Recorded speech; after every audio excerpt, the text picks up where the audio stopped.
Bonjour à tous, ce doublage est le fruit de plusieurs jours de travail. Si vous souhaitez soutenir ce travail par un don, vous trouverez un lien PayPal dans le descriptif de cette vidéo. Merci de bien vouloir liker et partager. Bon visionnage à tous.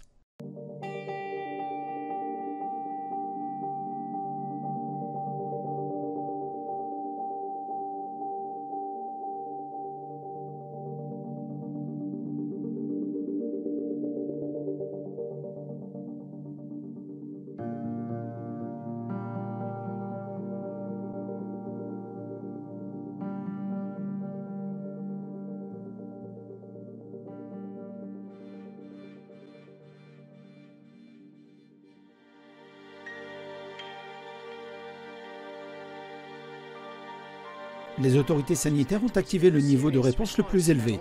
Après l'apparition d'un nouveau type de pneumonie virale en Chine, les autorités sanitaires ont activé le niveau d'alerte le plus élevé. Les autorités sanitaires mondiales signalent ce matin le premier décès dû au coronavirus hors de Chine. L'Italie compte le plus grand nombre de cas au monde. L'épidémie touche officiellement les États-Unis. Voici ce que nous savons. Quelques jours après l'apparition du virus à New York, le 11 mars, l'OMS a déclaré que le Covid-19 était une pandémie mondiale. De nouveaux cas sont en train d'arriver sur nos côtes. Nous allons suspendre tous les voyages de l'Europe vers les États-Unis pour les prochaines semaines. Aujourd'hui, plus de 120 000 cas connus dans 114 pays. La situation va encore empirer. C'est un cas d'urgence nationale. À quand le retour à la normale? C'est ce que veulent savoir les gens. Quand cela se produira-t-il? La seule chose qui permettra de reprendre la vie comme avant, c'est un vaccin. Ce sera la nouvelle normalité. Jusqu'à ce qu'un vaccin soit développé. Il faut que 70 à 85% de la population soit vaccinée. Si vous vaccinez autant de personnes, vous obtiendrez ce que nous appelons un parapluie ou une couverture d'immunité collective. Cela signifie que les vaccins nous permettront d'en finir. Mais nous n'y arriverons pas si les gens ne sont pas vaccinés. C'est une pandémie de non-vaccinés, de personnes non vaccinées. La raison pour laquelle nous en sommes là, c'est que les gens ne se sont pas fait vacciner. 80 millions d'entre eux. Nous avons été patients. Mais notre patience s'épuise et votre refus a un coût. Certains d'entre nous ne sont pas vaccinés. Ils ne pourront donc pas aller au supermarché. Alors continuez à ne pas vouloir vous faire vacciner.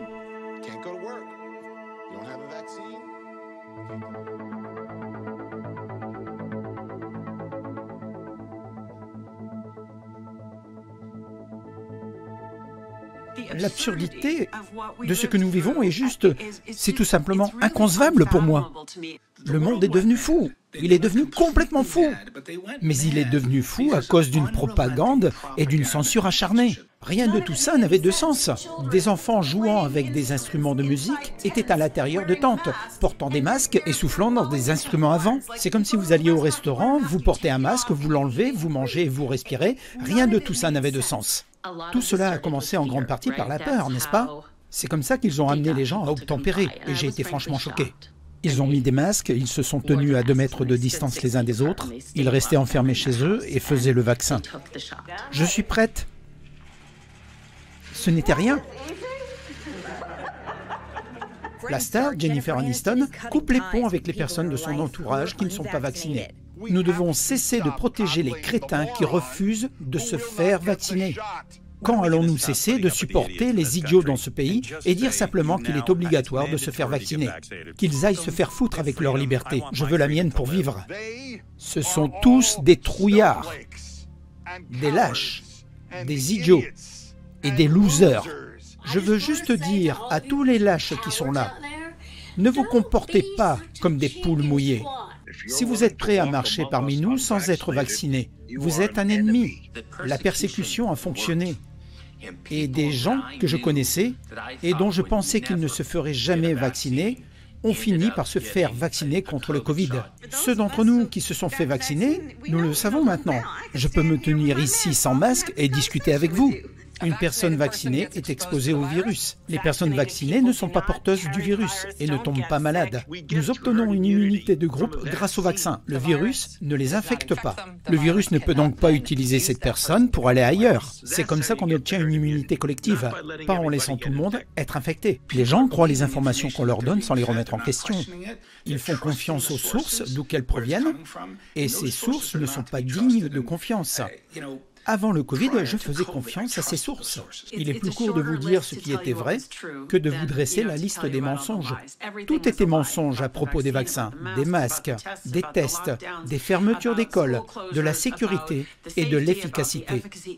Le gouvernement a menti, les médias ont menti et continuent de mentir. Ils nous disent que les personnes non vaccinées meurent dans les hôpitaux. Ils nous disent que les non-vaccinés propagent cette maladie. Tout ce qu'on nous a dit était un mensonge.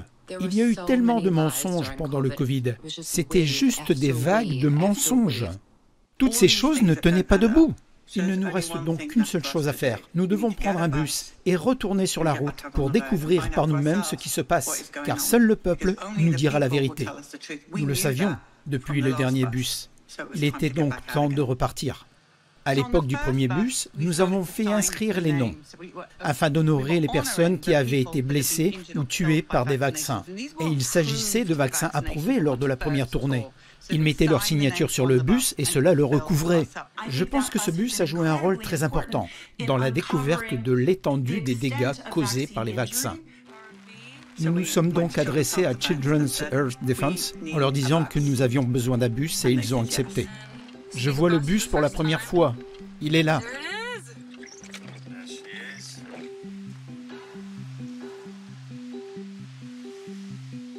Dieu merci, l'association Children's Earth Events a réussi à financer le bus et nous avons pu reprendre la route.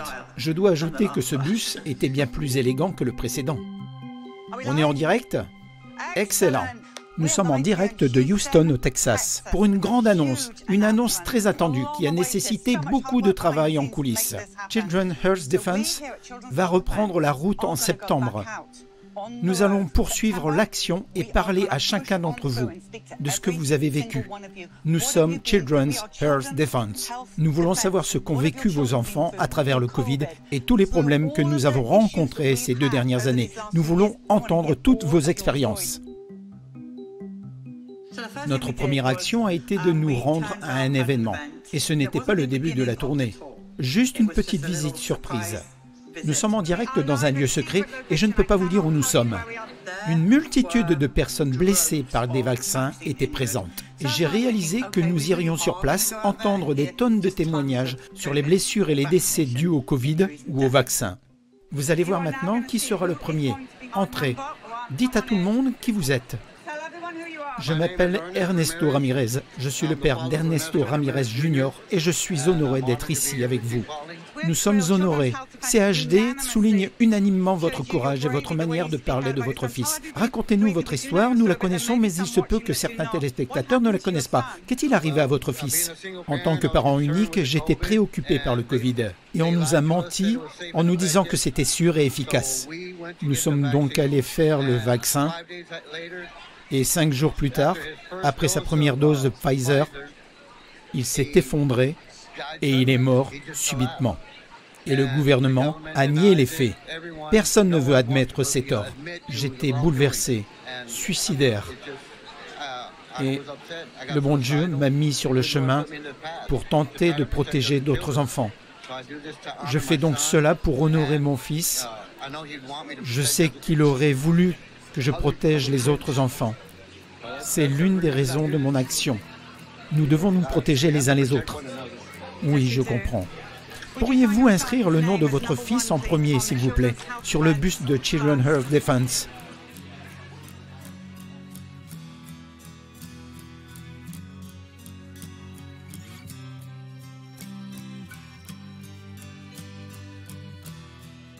Nous l'avons bien rempli, je ne sais pas combien, 20 à 25, rien que pour cette petite visite de décès et de lésions dues au Covid. Nous sommes rentrés, nous avons préparé le bus et nous étions prêts pour le départ. Nous avons organisé la tournée, nous avions tout prévu et nous avons lancé officiellement le projet. Avis à tous, nous serons en direct sur CHD TV. Inscrivez-vous aux alertes bus. Nous serons en direct demain. Nous sommes sur la route, nous partons.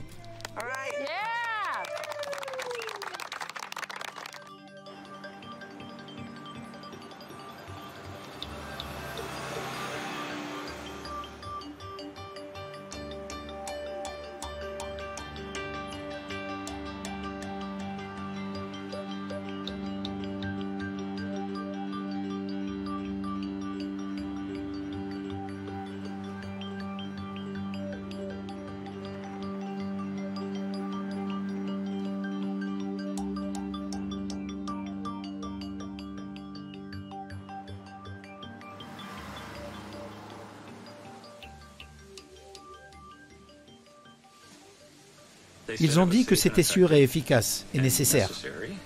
Mais ce n'était rien de tout cela, comme nous allons le découvrir.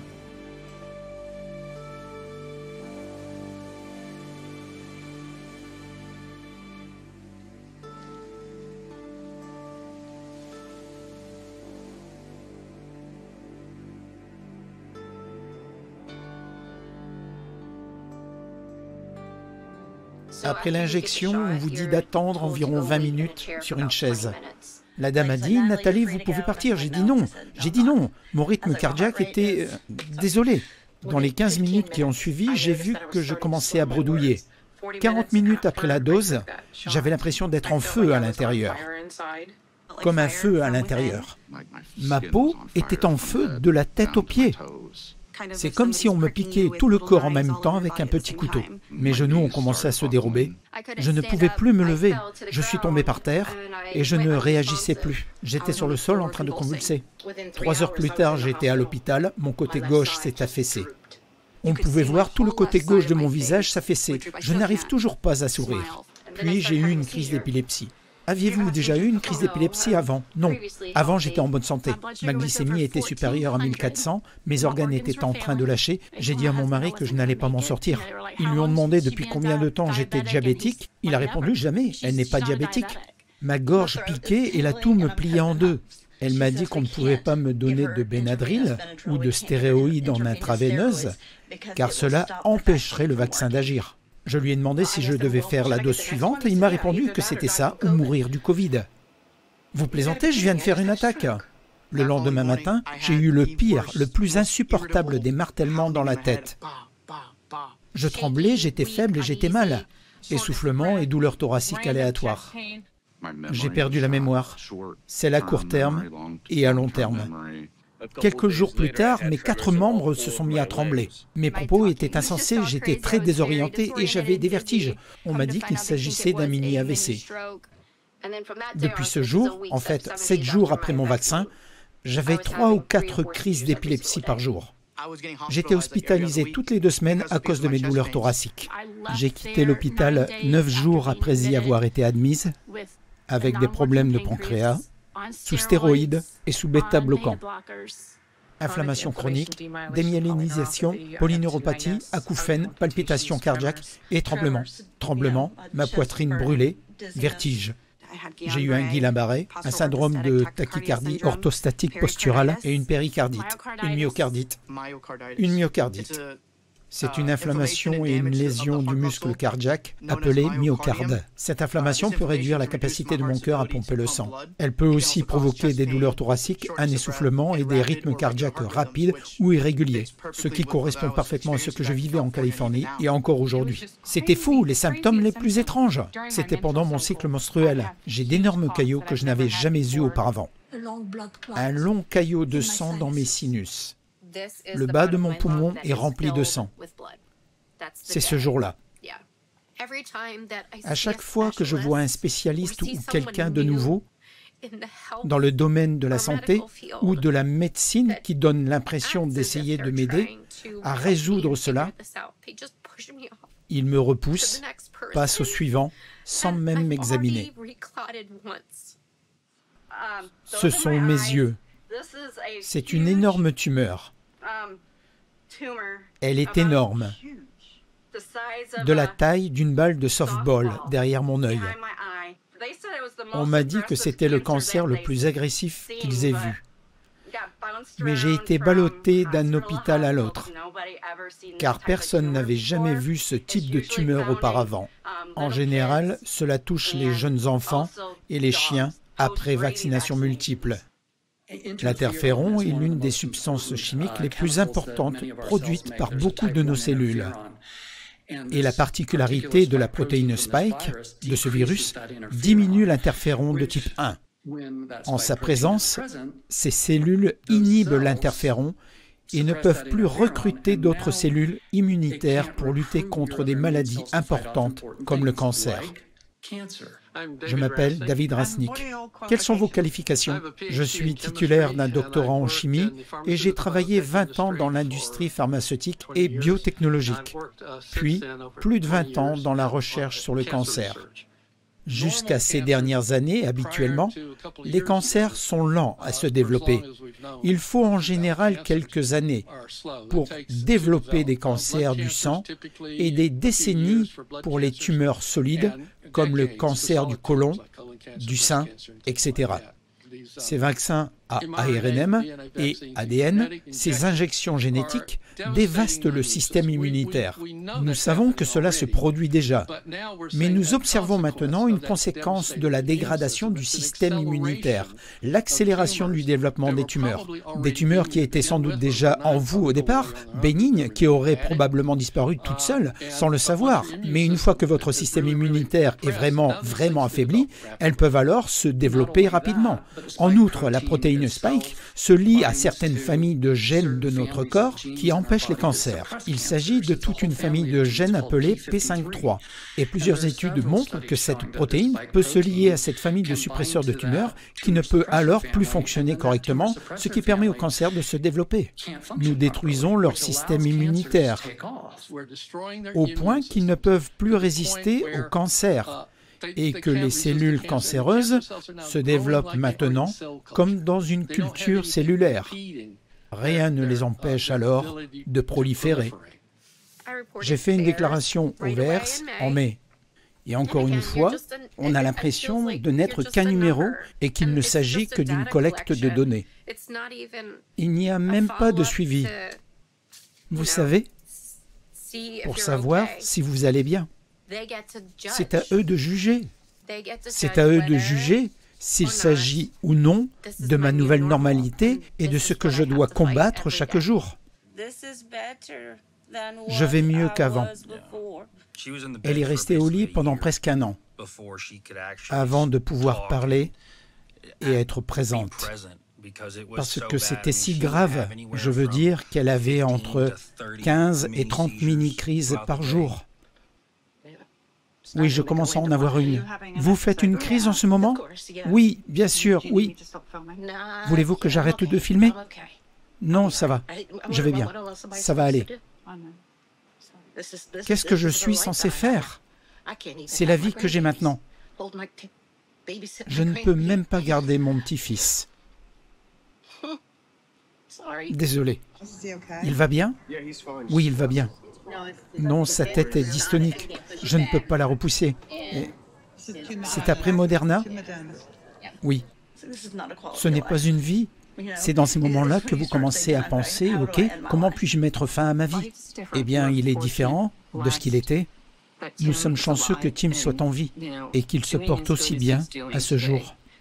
Et tous les médecins étaient d'accord sur ce point, et ils le reconnaissent. Il était en très bonne santé avant qu'il ne reçoive ses injections. Eh bien, je suis passé de faire des squats avec une barre de 20 kg de chaque côté à une thérapie physique où je m'asseyais sur une table en essayant de lever ma jambe alors que je jouais au softball à l'université. J'ai passé 31 ans dans un centre de perfusion à recevoir des immunoglobulines intraveineuses, juste pour parvenir à effectuer mes activités quotidiennes. Ma vie ne sera plus jamais la même. Je suis photographe professionnel et cette niche créative dans mon cerveau ne fonctionne toujours pas. Je veux juste trouver quelqu'un qui m'aidera à me rétablir et à vivre la meilleure vie possible avec ma famille et mes enfants. Il s'agit de votre sœur?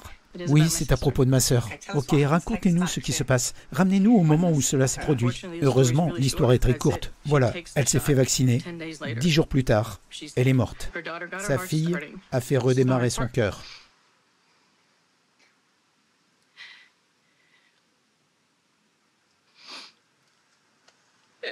C'est la partie la plus difficile. Les ambulanciers sont arrivés et l'ont mise dans l'ambulance. Je crois qu'ils ont dû faire repartir son cœur et ils l'ont emmenée à l'hôpital. Et ils ont diagnostiqué un anévrisme cérébral. La raison pour laquelle je suis ici, c'est qu'elle ne peut pas parler pour elle-même. Et il faut que cela cesse. Ces produits doivent être retirés du marché car ils sont dangereux. Et vous savez quoi? Michelle est l'une des plus chanceuses, car elle ne souffre pas comme beaucoup d'autres victimes de ces vaccins. Un Moderna. Un Moderna. Mon fils Victor Samoas a été tué par le vaccin Pfizer. Il n'a eu qu'une seule injection. Il l'a prise le 20 avril 2021 et le matin du 16e jour, il est décédé subitement. Il a ressenti des douleurs à la poitrine vers 1 h du matin et il a appelé le 911. Il avait mal à la mâchoire, il avait également des battements de cœur rapides. Il a appelé le 911, les secours sont arrivés. Il est descendu de l'appartement où il vivait à Seattle et s'est assis sur le banc. Ils ont commencé à prendre sa tension artérielle. Sa petite amie est arrivée, il a dit « Voici ma petite amie » et il s'est effondré. Il ne réagissait plus, les médecins se sont occupés de lui. Ils l'ont emmené aux urgences et il est décédé. Nous sommes maintenant une famille endeuillée. Nous sommes perdus sans notre fils. Nous ne serons plus jamais les mêmes. Nos vies sont devenues sombres. Elles ne seront plus jamais lumineuses. Je pleure tous les jours.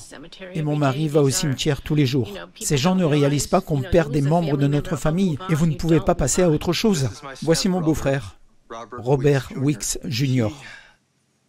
Il a reçu une injection pour le Covid le vendredi. C'était sa première injection? Oui, sa première injection. Et on l'a retrouvé mort dimanche. 6, 8 ou 9 mois avant qu'il ne reçoive le vaccin Johnson & Johnson, ils ont dit « il faut vous faire un booster ».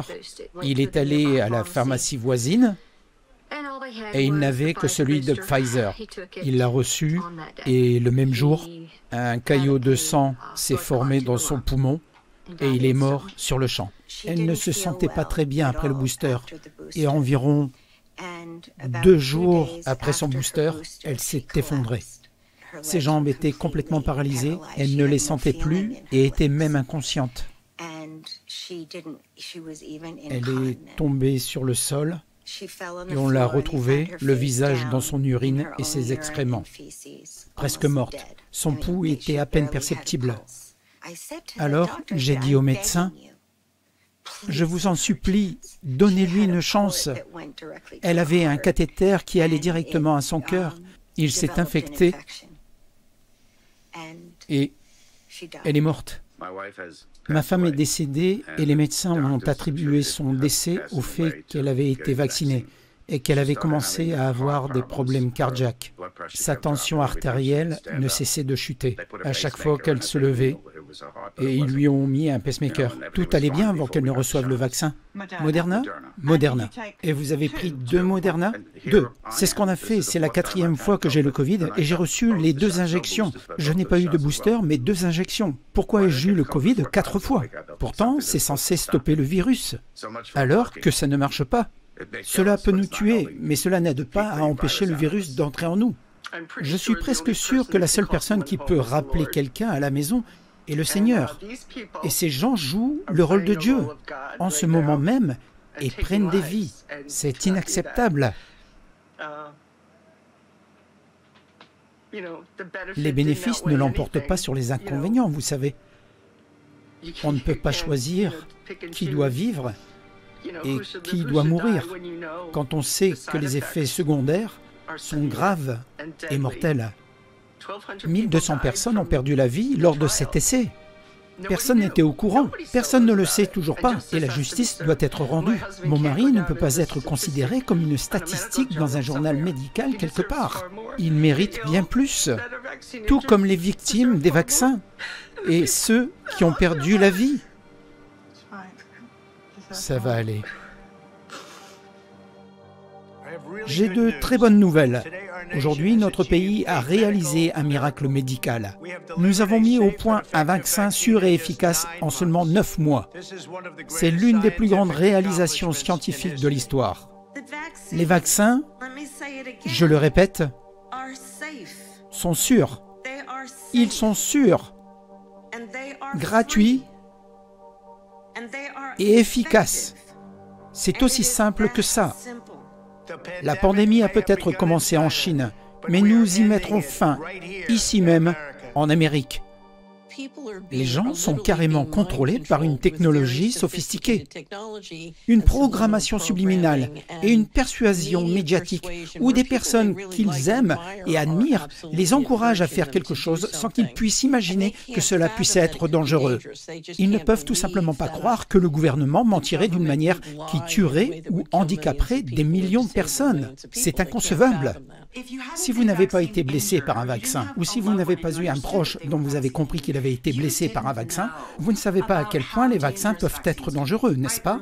N'oubliez pas que depuis des centaines d'années, le public américain s'est vu conditionné aux idées suivantes. Les vaccins sont sûrs et efficaces, ils ne sont pas nocifs pour la santé. Tandis que les informations sur leurs effets indésirables ont été largement censurées. La plupart des Américains et des gens dans le monde ignorent qu'un vaccin peut entraîner des paralysies, peut également entraîner des AVC, des lésions neurodégénératives ou même la mort. La plupart des gens n'ont pas conscience que cela peut être aussi grave.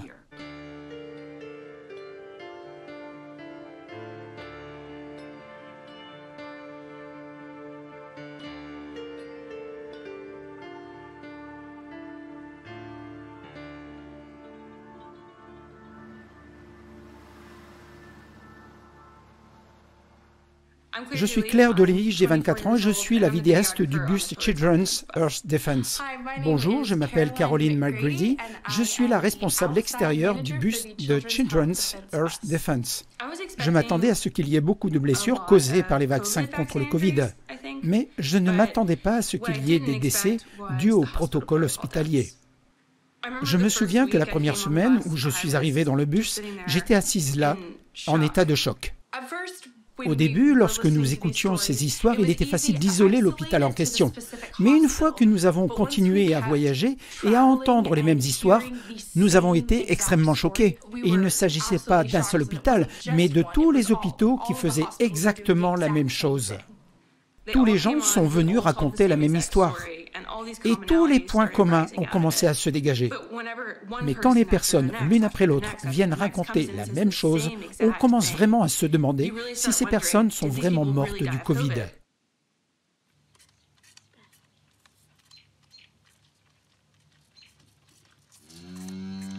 C'est bien Grace.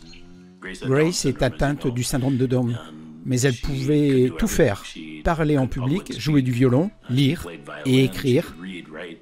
Il n'y avait rien qu'elle ne pouvait pas faire. C'est très bien. Je lui ai appris à conduire une voiture et à chasser le cerf avec moi. Cette voiture, que s'est-il passé pour que Grace aille à l'hôpital en premier lieu? Oui, c'est peut-être la question la plus importante.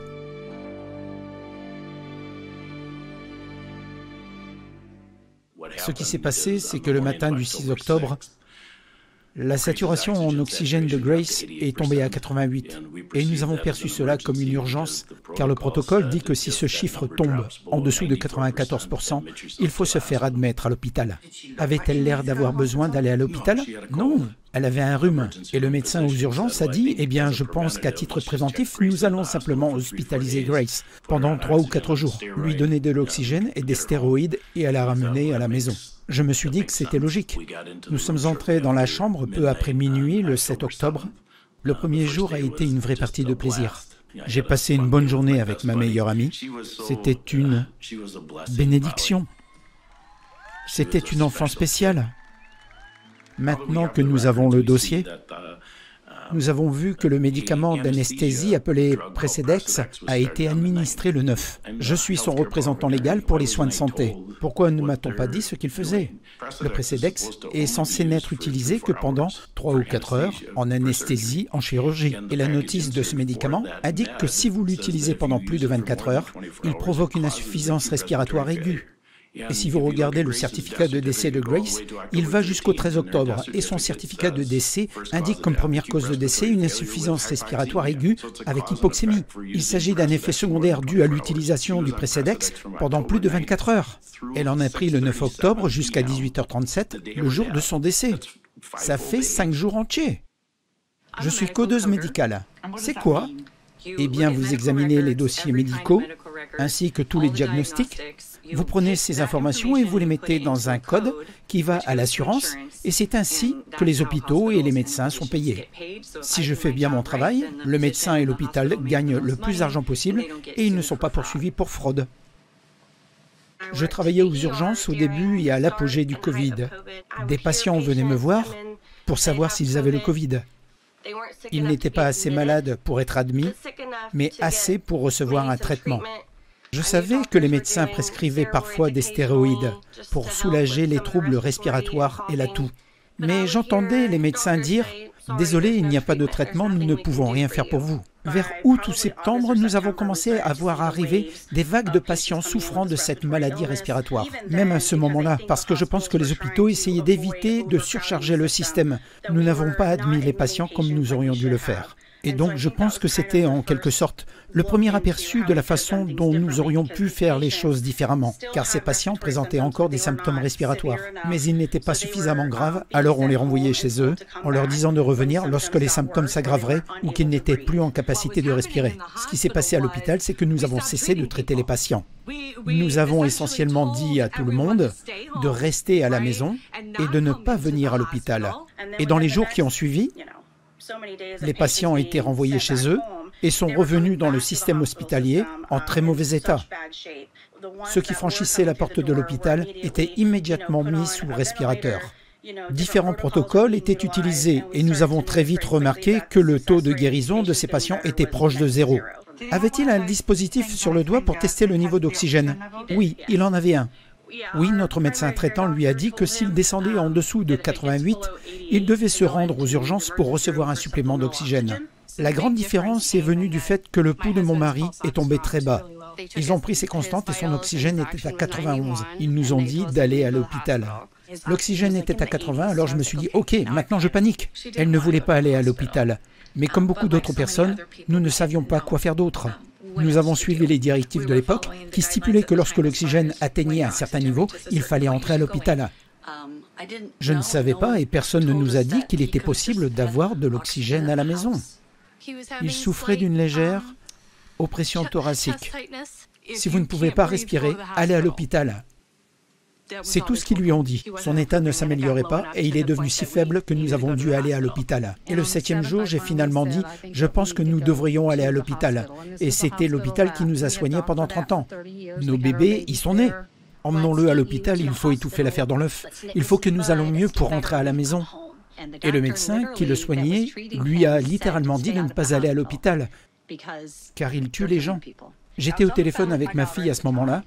Elle était à Savannah, en Géorgie, et elle m'a dit « Maman, tu dois appeler le 911 ». Mon mari nous a entendus, il a dit « Non, n'appelle pas le 911. S'ils m'emmènent à l'hôpital, ils me tueront ». J'ai donc pris la pire décision de ma vie, et j'ai appelé le 911. La dernière fois que je l'ai vue, c'était 5 jours après le rendez-vous avec le médecin. Et lorsqu'elle est sortie dans l'allée, j'ai pu voir son visage par la fenêtre arrière, allongé sur le brancard. Alors qu'il se dirigeait vers l'hôpital, ils n'ont pas voulu que je l'accompagne. Je l'ai retrouvé sur le quai des ambulances près des urgences. Je ne pensais pas que c'était le dernier jour où je la verrais. J'ai appelé et j'ai demandé « Est-ce que je peux venir le voir ?» Non, aucune visite n'est possible à l'hôpital. Avez-vous pu voir votre fils à un moment ou à un autre?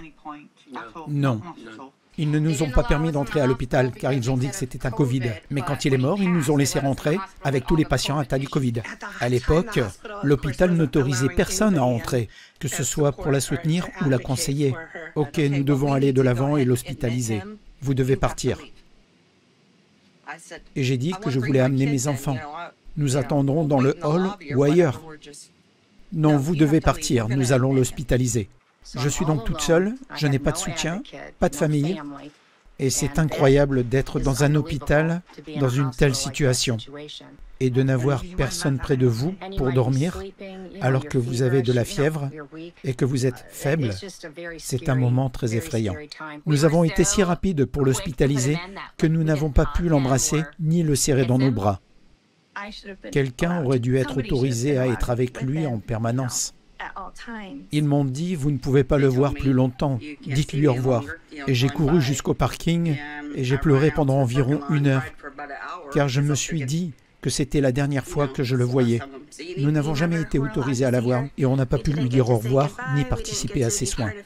J'ai dit que j'étais sa représentante en soins de santé et qu'il avait besoin de moi à ses côtés. Et ils m'ont dit, vous devez sortir d'ici.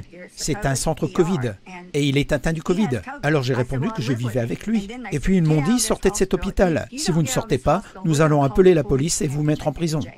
Il a été transféré dans le service Covid et on m'a dit qu'il n'y avait pas de visite et je ne l'ai plus jamais revu. Je m'occupais d'un grand nombre de patients qui arrivaient. J'ai vu beaucoup d'isolement. Beaucoup de personnes ne savaient pas vraiment ce qui se passait pour leur famille. On dit aux patients qu'ils n'ont pas le droit d'être accompagnés à l'hôpital. Ils sont donc confrontés à des opérations chirurgicales et des procédures tout seuls, sans savoir quel sera le résultat et sans personne pour les soutenir. Je n'ai pas remarqué tout de suite les dangers de ces protocoles, jusqu'à ce que je doive dire à des membres de leur famille qu'ils ne pouvaient pas venir au chevet de leurs proches mourants. Pour moi, il s'agissait d'un crime contre l'humanité et d'une violation de mon serment qui, je l'ai su tout de suite, n'aurait pas dû se produire. Nous avons isolé les gens en prison. Nous les avons placés en cellule lorsqu'ils faisaient quelque chose de mal pour les torturer, et c'est ce que j'ai eu l'impression d'être forcé de faire. J'ai dû annoncer aux membres de la famille de mes patients qu'ils ne pouvaient pas venir à l'hôpital auprès de leurs proches mourants. Personne ne nous a contactés pendant un certain temps. Nous avons continué d'essayer d'appeler. Ma sœur était la seule à être vaccinée. Il ne parlait qu'à elle, il ne le disait pas, mais c'était la seule qui était vaccinée. Je suis la mandataire en soins de santé, mais il ne voulait pas parler avec moi. Il passait par ma mère et ma sœur. Il a demandé à parler à sa femme. L'infirmière lui a dit « On va lui dire de vous appeler ». Elle a rappelé 2 secondes plus tard et ils ont dit qu'il ne pouvait pas parler. Il ne veut pas parler. Pendant une dizaine de jours, il est resté sans nouvelles de sa famille. Laissez-moi récupérer mon téléphone, il faut que j'envoie un message à ma famille. J'ai donc envoyé un message à mon mari. Oh mon Dieu, ils sont venus pour m'endormir et me mettre sous respirateur. Et j'ai compris que je n'avais pas le choix. Je ne sais pas comment je l'ai su, mais je l'ai su et je n'ai pas pu lever les jambes du lit et sortir de là. Pour être honnête, je ne pense pas que j'aurais pu le faire à ce moment-là. J'ai donc dit à ma famille, s'il vous plaît, renseignez-vous, s'il vous plaît, priez pour moi. Je vous aime tous. Et j'ai dit, est-ce que je peux attendre une réponse? Et elle a pris mon téléphone. Elle voulait absolument m'enlever ce téléphone des mains et le mettre dans le placard, dans mon sac. Et elle m'a dit, non. On n'a pas le temps. Elle a donc pris mon téléphone et l'a éteint. J'ai vu cette urgence quand elle me l'a enlevé des mains et mis dans le placard. Il ne lui avait pas donné d'eau ni de nourriture de toute la journée. Elle disait « de l'eau, j'en ai besoin ». Elle n'arrêtait pas de le répéter et il refusait de lui en donner. « Oh non, elle n'aura pas d'eau ». « Qu'est-ce que vous voulez dire ?»« Non, elle n'aura pas d'eau, c'est le protocole. Pourquoi n'a-t-elle pas eu droit à de l'eau ?» Eh bien, ils ont dit que c'était un protocole. Ils ont dit que c'était parce qu'elle avait le Covid et que les patients atteints du Covid ne supportent pas bien les liquides. Elle est restée à l'hôpital pendant 10 jours. Elle n'a jamais été nourrie. Elle n'a jamais pris de bain. Elle n'a jamais été retournée. Le 10e jour, ils ont décidé d'essayer de la nourrir. Puis Mikey, son fils, lui a apporté un déjeuner, probablement vers midi. Et il a dit que le petit déjeuner qu'elle lui avait apporté était toujours sur le bureau de la sécurité en bas. Il avait faim, il avait soif, il envoyait des SMS à sa femme. Il avait faim et il avait soif, mais il s'en fichait. Ils ont arrêté la nourriture 5 jours avant le vaccin. Ils savaient ce qu'ils allaient faire. Je ne sais pas s'ils l'ont nourri. Il n'a pas été nourri et n'a reçu aucune nutrition. Les seuls liquides qu'il recevait étaient par voie intraveineuse. Elle ne recevait pas d'eau ni de nourriture. Parce que je l'ai supplié de me donner de l'eau tous les jours. Nous ne savions pas. Nous l'avons emmenée pour qu'elle soit soignée et elle a été assassinée. On ne peut pas survivre avec 13 verres d'eau en 11 jours. Ce n'est pas possible. Ceux qui étaient encore en mesure d'envoyer des messages à leurs proches demandaient de l'eau. J'ai besoin d'eau. N'est-ce pas l'une des premières choses à faire quand quelqu'un est malade? C'est de l'hydrater. À un moment donné, ils ont dit qu'ils allaient lui donner quelque chose car elle avait mal. On m'a proposé de la morphine et je me suis dit « Oh, de la morphine ?» Ma sœur m'a dit que c'était bon, que c'était pour la douleur. Alors c'est ok, c'est pour la douleur. Mais elle m'a dit qu'il fallait surveiller. S'ils essayaient d'en donner trop fréquemment, et s'ils augmentaient les doses. Le surdosage était un problème. Cela indiquait qu'ils essayaient d'accélérer la mort du patient. C'était une infirmière de soins palliatifs? Oui. Du lorazépam, un basofontanil, c'est un opiacé propofol. Ils lui ont administré du fentanyl et la quantité de médicaments qui étaient injectés dans son corps était importante. On a découvert, après sa mort, qu'il avait reçu des tonnes de médicaments antipsychotiques pendant son séjour à l'hôpital. Il recevait des médicaments de sédation et rien de tout cela nous a été demandé en tant que famille. Fentanyl, morphine, il était carrément sous Precedex. Lorsque je consulte les dossiers médicaux, je constate qu'on est censé en prendre que pendant 24 heures. Il en a pris, je crois, pendant toute la durée de son séjour. J'ai compté 17 médicaments différents, 30 autres médicaments différents en 13 jours. Et puis, il est devenu anxieux. Pourquoi était-il anxieux? Parce qu'elle venait de lui dire qu'il allait probablement mourir. Alors, ils utilisaient ça comme excuse pour obtenir ensuite de l'Ativan et d'autres médicaments contre l'anxiété. Du fentanyl, ils l'ont mis sous propofol. Ils l'ont mis sous fentanyl, propofol, sédatif paralysant, et il est resté comme ça pendant 9 jours. Il était sous sédatif. Ils lui ont donné de l'Ativan quelques heures avant de le ventiler, et c'est à peu près au moment où il a reçu l'Ativan qu'on trouve dans son dossier des notes disant qu'il n'est pas conscient des risques d'être intubé. Alors je ne sais pas comment on peut avoir un consentement éclairé si on est drogué. Je lui ai donc dit que je voulais qu'il reçoive de l'ivermectine. Je voulais qu'il fasse le protocole de FLCCC. Et elle m'a répondu qu'elle ne savait pas ce que c'était et qu'il ne le faisait pas. Et j'ai demandé « Qu'est-ce que vous faites ?» Elle m'a répondu qu'elle donnait du remdesivir. Je leur ai donc dit de ne pas en donner à mon mari et elle m'a demandé pourquoi. Et j'ai répondu « Parce que ça tue les gens ».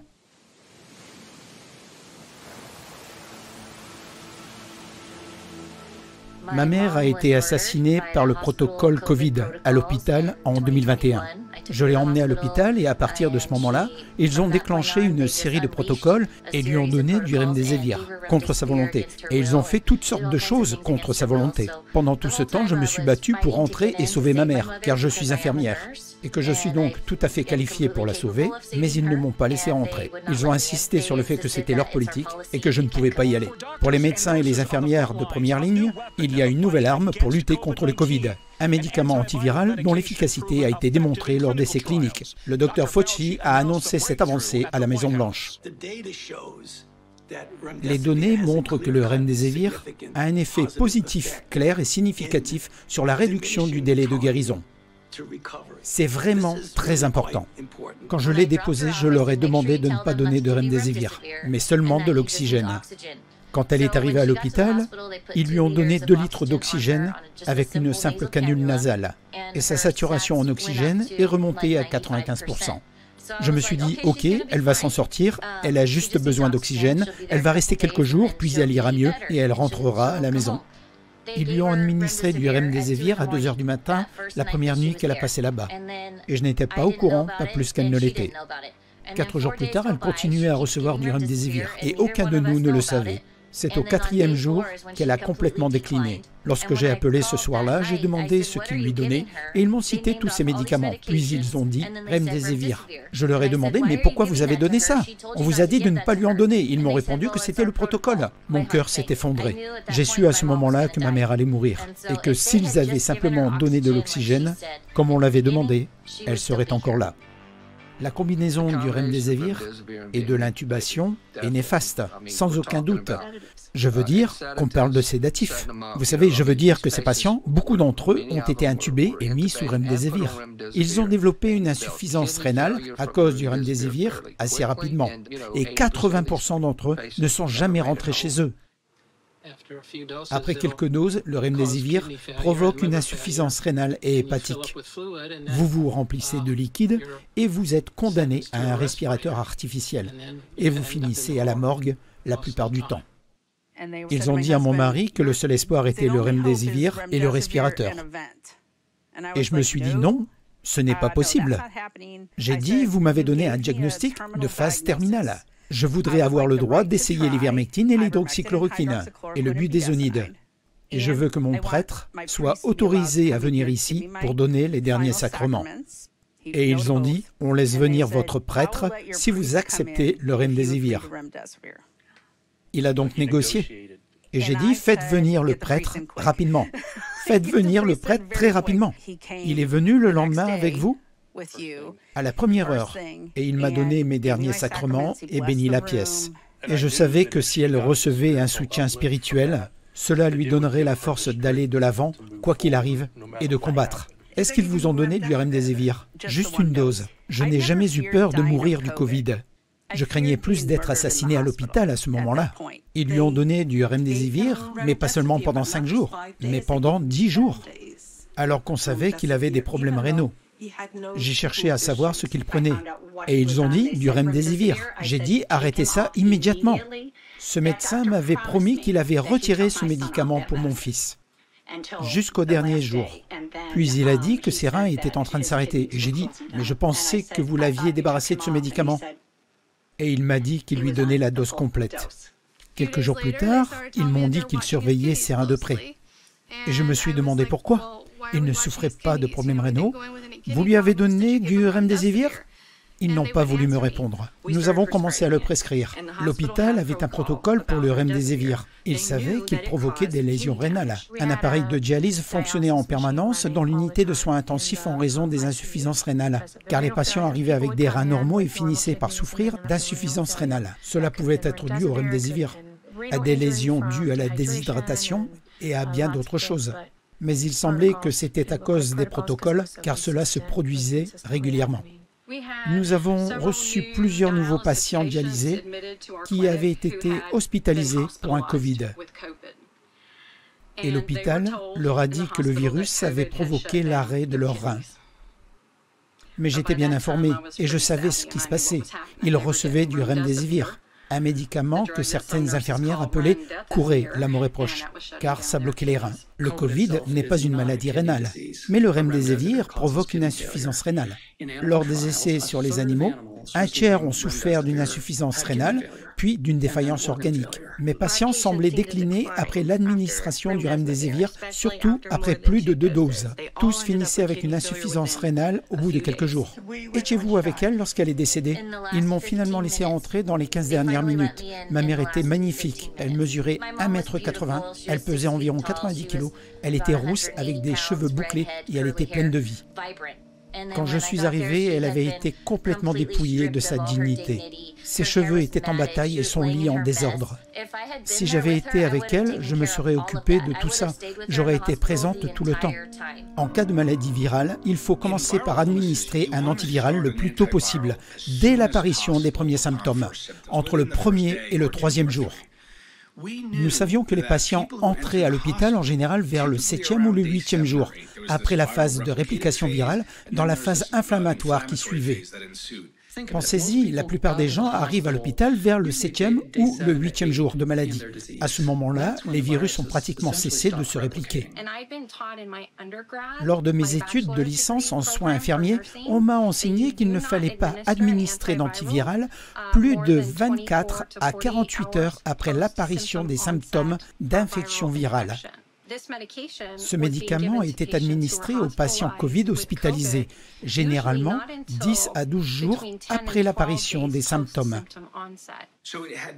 Il n'était donc pas logique d'utiliser un médicament intraveineux très coûteux, plutôt toxique pendant des jours, alors qu'il n'y avait plus de virus vivant et qu'il s'agissait d'un état inflammatoire. En toute logique, cela n'avait aucun sens. Nous disposons de preuves montrant que l'administration d'antiviraux plus de 2 jours après l'apparition des symptômes est plus néfaste que bénéfique. L'analyse des risques et des bénéfices ne concorde pas. Dès son entrée aux urgences, on a commencé à lui administrer du remdesivir. J'avais écrit avant même que nous n'entrions qu'il fallait de l'oxygène, de la vitamine C, tous ces différents protocoles, des stéroïdes, des antibiotiques, tout ce qu'il fallait, mais pas de remdesivir, pas d'intubation. Et c'est précisément le protocole qu'il voulait appliquer. Il disait c'est notre protocole remdesivir et c'est le médicament qui fonctionne le mieux. Ils l'ont mis immédiatement sous remdesivir et aussitôt tout a commencé à se dégrader. Ils m'ont administré une dose de remdesivir en intraveineuse tous les jours pendant 5 jours. J'étais de plus en plus malade et de plus en plus faible. Dès qu'il reçoit du remdesivir, dans les 24 heures, tout commence à se dégrader. La page de son dossier médical montre qu'il a reçu 2 doses de remdesivir et 2 doses du générique du remdesivir en un jour, soit techniquement 4 doses en un jour et 2 autres le lendemain. Et tous ces symptômes il avait besoin d'oxygène, c'est tout ce dont il avait besoin, d'oxygène. Et il m'a envoyé un texto disant « Ils doivent trouver une raison pour me garder. » Parce que son oxygène était bon, ses résultats étaient bons, et la raison était le remdesivir. Il s'agissait d'un produit expérimental, et je savais que chaque dose coûtait plus de 3 000 $. Les patients Covid rapportent-ils plus d'argent aux hôpitaux? Selon l'article 3710 de la loi CARES, les hôpitaux reçoivent du gouvernement un remboursement supplémentaire de 20% pour chaque patient Medicare hospitalisé. Les hôpitaux sont donc incités à utiliser des médicaments toxiques qui tuent les patients. Les hôpitaux ont réalisé d'énormes gains financiers lorsque ces patients mouraient au début du traitement en 1 ou 2 jours après avoir été soumis à ces protocoles. Mais vous savez quoi? L'hôpital recevait l'argent à l'avance parce que j'avais autorisé les compagnies d'assurance à payer l'hôpital.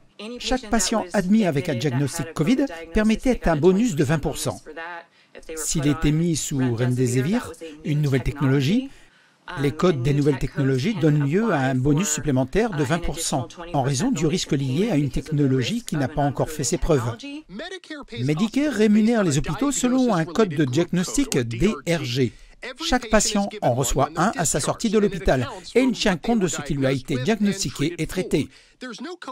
Bien qu'il n'y ait pas encore de code spécifique pour le COVID-19, PolitiFact, vérificateur des faits indépendant, indique que le paiement moyen pour des pathologies similaires est de 13 297 $. Pour les cas graves nécessitant un respirateur artificiel et des séjours prolongés, ce montant atteint 40 218 $. De plus, la loi fédérale CARES stipule que Medicare versera 20% de plus que le DRG de base. Plus une personne meurt rapidement dans le cadre de ce protocole, plus l'hôpital gagne gros. Il suffit d'examiner les aspects économiques de la question. Si le patient reste 2 semaines, l'hôpital gagnera moins d'argent. Si le patient meurt plus vite, vous gagnerez plus d'argent. Revenons un peu en arrière, car rappelez-vous, il y a eu un confinement qui a privé la médecine allopathique, la grande médecine, de tout argent pendant 3 mois. Et ils étaient alors désespérés de ne pas pouvoir faire de l'argent d'une manière ou d'une autre. Et ainsi, vous avez des incitations à plusieurs niveaux. Pour un diagnostic Covid, une admission Covid, un traitement Covid, un décès Covid. C'était une incitation financière. Ces incitations perverses signifiaient que les patients qui n'étaient pas concernés par le Covid, qui n'ont jamais été hospitalisés à cause du Covid, ont reçu un diagnostic Covid. Vous l'avez probablement vu sur les réseaux sociaux, l'affirmation que les hôpitaux étiquetaient faussement des patients comme Covid pour gagner plus d'argent de Medicare financé par vos impôts. Eh bien, à l'époque, il fallait avoir des symptômes pour obtenir un test PCR. Quasiment aucun patient ne l'avait. Puis, lorsqu'ils sont devenus aisément disponibles, le CDC a déclaré que chaque hôpital pouvait réaliser ses propres tests. Nous les avons donc réalisés en interne et les hôpitaux n'ont pas eu à les envoyer à un laboratoire et à attendre 1 semaine avant d'obtenir les résultats. Nous pouvions donc en faire en permanence. Ainsi, 80% de nos patients sont devenus Covid positifs, symptomatiques ou non. Un patient Medicare souffrant de pneumonie sans Covid rapporte environ 7 700 $ à l'hôpital. Mais avec le Covid, cela passe à plus de 9 200 $. Un patient Medicare atteint d'un syndrome de détresse respiratoire aiguë nécessitant un respirateur artificiel sans Covid, la facture s'élève à 34 000 $. Mais avec le Covid, ce patient Medicare vaut maintenant près de 40 000 $. J'ai été très contrarié lorsque j'ai introduit le test et que nous avons commencé à en effectuer des centaines et des milliers par semaine. Nous avions parfois jusqu'à 30% de résultats positifs et le nombre de cycles signifiait que nous devions les faire tourner longtemps avant de pouvoir même détecter ce virus ou le code. Ainsi, les gens étaient envoyés à l'hôpital avec quelque chose qui n'était très probablement pas vrai. Savez-vous qu'il faut un délai de 10 jours après le premier test avant de le refaire pour s'assurer que vous n'êtes pas positif ? Eh bien, on faisait des tests sur des personnes positives tous les jours et tous étaient envoyés à la santé publique, comme de nouveaux chiffres, même s'il s'agissait d'une seule et même personne. Autre chose qui n'allait pas du tout, lorsque je signalais un test négatif, on m'envoyait 5 autres échantillons à analyser. Et je disais que je l'avais déjà fait. Ils m'ont dit que ce n'était pas grave, mais il fallait le faire. J'avais jusqu'à 10 échantillons par patient et par jour à analyser. Ce que je n'arrivais pas à comprendre, c'est que normalement, on n'effectue pas les tests plusieurs fois, encore et encore. Et j'ai compris plus tard qu'ils allaient à la pêche aux positifs.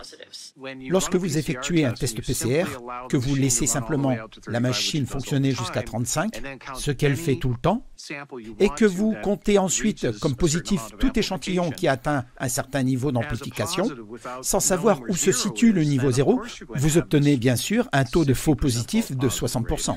Ceux qui sortaient à 38, 48 ou 42 cycles étaient probablement des déchets qui se trouvaient dans l'environnement. Et les médecins avaient les mêmes indications dans la documentation. Je ne comprends pas, c'est comme si les patients n'avaient rien que je puisse traiter. Continuez à faire le test PCR. Ils continuent à être positifs et ils n'ont rien d'anormal. Et c'est ce qui se passait. Ils faisaient 6, 7, 8 tests. Tous positifs. Mais le patient n'avait rien d'anormal. Et le médecin était vraiment confus. Parfois, ils faisaient 4 ou 5 tests et obtenaient un tas de résultats négatifs. Puis ils obtenaient un résultat positif. Ils prenaient celui-là et traitaient le patient pour Covid. J'ai observé des gens qui arrivaient et recevaient soudain un test PCR positif. Et leur taux de cortisol montait en flèche. Lorsque votre taux de cortisol augmente, le système immunitaire s'effondre. Les gens étaient littéralement terrifiés. Et ils faisaient pression sur les gens pour les placer sous respirateur artificiel, car cela rapportait bien plus d'argent. Les données montrent que le Remdesivir a un effet positif significatif très net sur la réduction du temps de guérison. De nombreux essais ont montré qu'il ne présentait aucun avantage. Quant aux données probantes relatives au Remdesivir, si l'on extrait les essais réalisés par des chercheurs indépendants sans conflit d'intérêt avec l'industrie pharmaceutique, on ne constate aucun avantage. Les seuls qui montrent qu'il y a un bénéfice sont ceux qui ont un conflit d'intérêt important avec l'industrie pharmaceutique. Ce qui est intéressant, c'est qu'au sein du groupe de 23 experts, des NIH votants, environ 18 experts ont des liens financiers avec Gilead. C'est ce qu'on appelle un conflit d'intérêts. Cela signifie que l'argent nous intéresse plus que les patients. Le principal critère d'évaluation était le temps de rétablissement, c'est-à-dire la capacité à sortir de l'hôpital. Tout d'abord, je suis heureux que vous abordiez la question du Remdesivir. Un médicament horrible. Malheureusement, je l'ai utilisé au début, car je ne connaissais rien d'autre, et c'était le médicament autorisé, mais c'était en novembre 2020. L'OMS a publié une mise en garde indiquant que le Remdesivir était dangereux pour les maladies du foie et des reins. Mais les États-Unis ont ignoré cette mise en garde. Le Remdesivir a rapporté 873 millions de dollars à Gilead au cours du trimestre. L'OMS et un certain nombre de médecins ont déclaré dans un article du British Medical Journal qu'ils ne recommandaient pas le Remdesivir, le traitement de Gilead qui a été utilisé dans les hôpitaux. Les résultats provisoires de l'essai montrent maintenant que les deux autres médicaments de l'essai, le Remdesivir et l'interféron, n'ont que peu ou pas d'effet sur la prévention des décès dus au Covid-19 ou sur la réduction de la durée d'hospitalisation. Ça sera la norme des soins.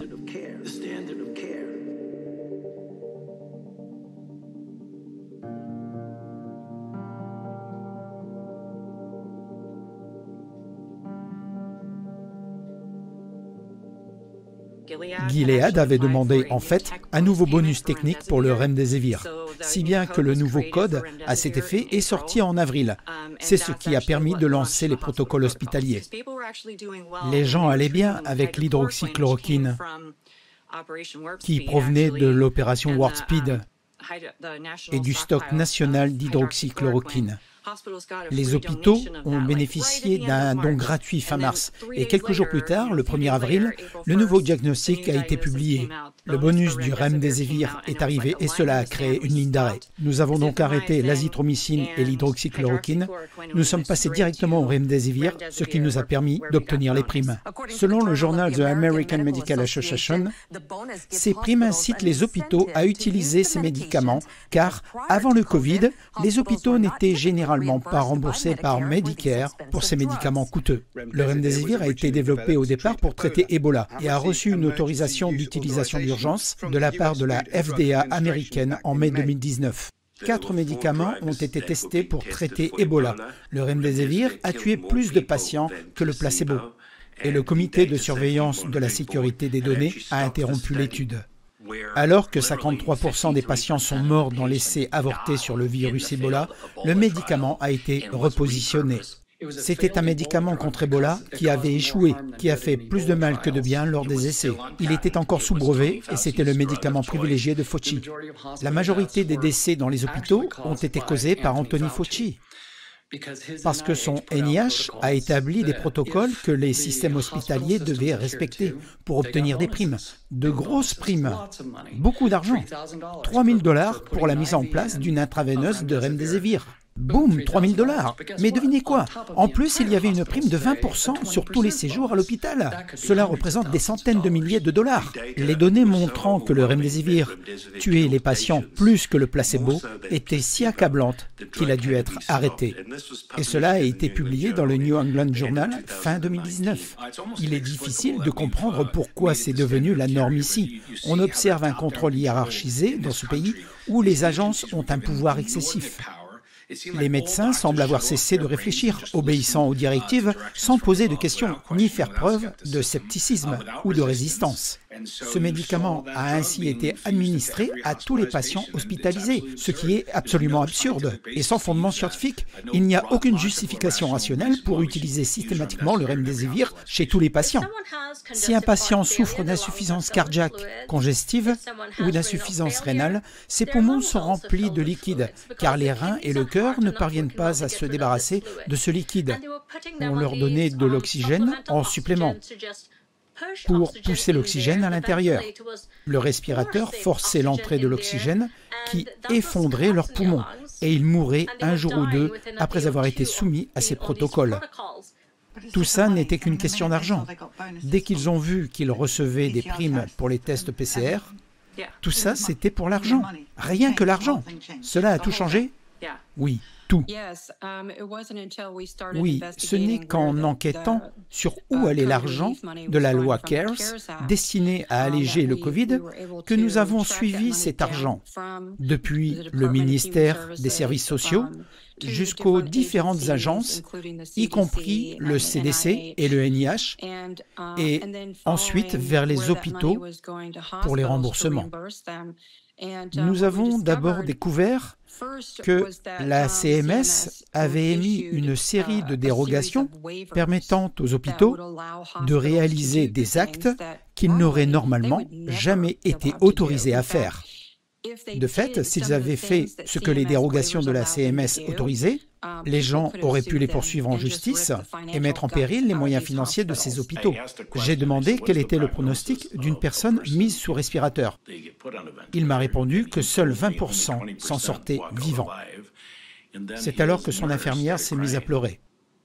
Elle avait une fille qui s'appelait Grace. Elle savait que si j'acceptais de la mettre sous respirateur, Grace allait mourir. Il m'a dit « Une chance de 20%, n'est-ce pas mieux que pas de chance du tout ?»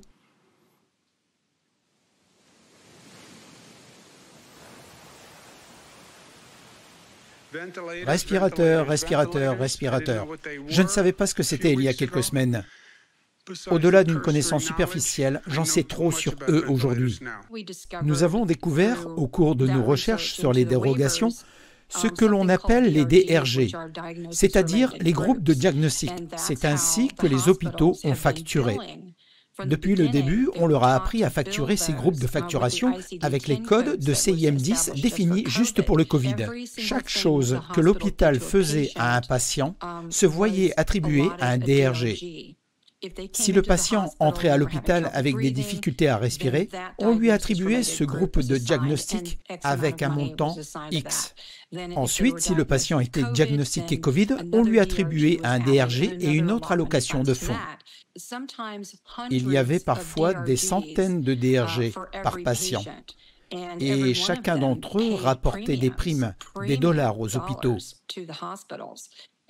Lorsque les gens ont commencé à dire que les hôpitaux recevaient un montant X pour les respirateurs, ce n'était qu'une hypothèse pendant un certain temps, jusqu'à ce que nous trouvions le DRG qui le prouvait.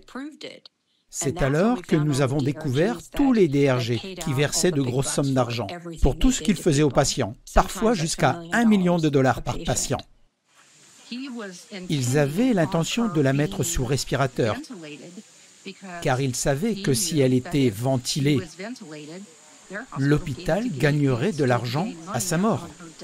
Elle a dit « Je veux quitter cet hôpital. Vous me tuez. Je veux partir d'ici. » Ils n'ont pas voulu lui signer les papiers pour qu'elle puisse sortir de l'hôpital. Ils voulaient qu'elle reste sous respirateur et qu'elle meure à l'hôpital. Le 3e jour, ils l'ont mis sous respirateur. Et mes recherches montrent que la plupart des hôpitaux ont reçu entre 300 et 400 000 $ du fonds Covid pour l'utilisation d'un respirateur. Ainsi, selon moi, un patient désigné Covid rapportera à l'hôpital, à l'administration médicale, entre 1 et 5 millions de $. Ils l'ont torturé pendant 71 jours. Chaque jour, il me harcelait me disant qu'elle devait être mise sous respirateur et que c'était juste pour un petit moment. Elle n'y restera pas longtemps. J'ai demandé s'il s'agissait de votre enfant. Vous la mettriez sous respirateur? Et il m'a dit oui. Cela m'a convaincu. Si le médecin l'aurait fait pour son enfant, je pouvais le faire aussi. Comme je vous le disais, nous avons eu tellement d'histoires horribles. Je dis bien horribles. Pouvez-vous me dire ce que vous avez vu sur place? Ce que j'ai vu, c'est que presque tout le monde dans l'unité de soins intensifs était sous respirateur. Toutes les infirmières disaient que ceux sous respirateur n'en sortaient jamais vivants. Tout le monde s'accordait à dire qu'il ne fallait pas mettre ses proches sous respirateur si on pouvait l'éviter. Au bout des 6 ou 7 premiers mois, j'ai entendu dire à l'hôpital qu'il ne fallait pas mettre ces patients sous respirateur, car ils avaient une chance sur 2 de s'en sortir.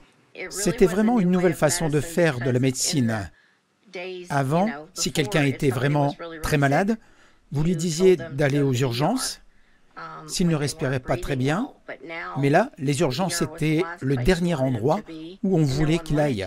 Personne ne voulait y aller. Je m'occupais donc de patients gravement malades à domicile.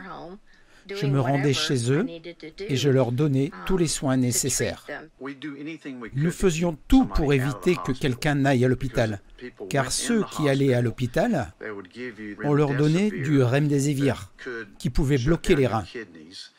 On les mettait sous respirateur, puis il fallait faire des dialyses, un cercle vicieux.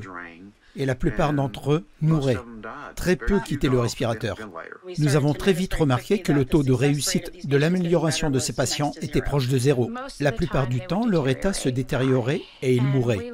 Nous perdions 1 à 2 patients par jour et les lits n'étaient jamais vides longtemps. Ils ont une sorte d'intranet pour les employés. C'est comme votre page d'accueil que tout le monde peut voir lorsque vous vous connectez chaque fois que vous allez sur un ordinateur. C'est là qu'ils mettaient les messages. À un moment donné, ils ont envoyé un message disant que les réglages FiO2 des respirateurs ont tué des gens.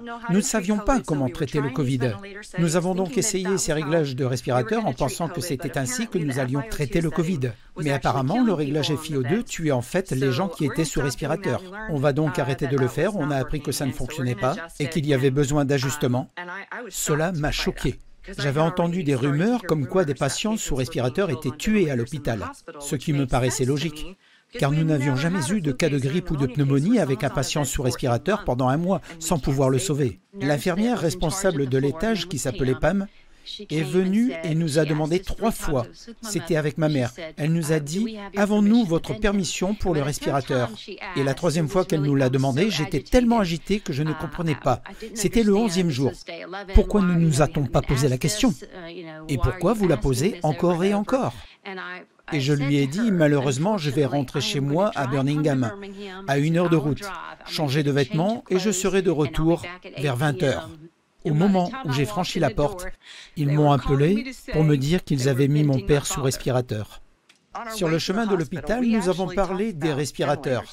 Et il m'a dit qu'il ne voulait pas de respirateur, à moins d'une urgence absolue, s'il ne pouvait plus respirer du tout. Il a dit, s'il devait le faire, je t'appellerai ou je t'enverrai un message. Dans tous les cas, je te contacterai avant. Dès que j'ai raccroché le téléphone avec le médecin, j'ai de suite envoyé un SMS à mon mari. Je lui ai demandé ce qui se passait. Non lu. Il ne m'a pas répondu, il ne m'a pas appelé. Ce n'était pas le genre de Robert. Il m'aurait appelé. Il m'aurait envoyé un message. Je pense vraiment qu'il l'avait déjà mis sous respirateur. Ce médecin m'a appelé pour me dire de convaincre mon mari de se faire ventiler. J'ai refusé. Son taux d'oxygène était de 90%. Pourquoi ferais-je ça? Il m'a ensuite dit, Madame, pour être honnête avec vous, nous avons dit à votre mari que nous allions le placer sous respirateur avec ou sans son consentement. Je suis resté bouche bée et j'ai dit, c'est illégal. Et il m'a raccroché au nez. Personne n'était joignable. Toute communication avec mon mari était impossible. J'ai appelé l'hôpital, on m'a dit que toutes les infirmières étaient en isolement et que personne ne pouvait prendre d'appel. 2 heures plus tard, le même médecin m'a appelé et m'a fait savoir qu'il avait mis mon mari sous respirateur il y a 2 heures.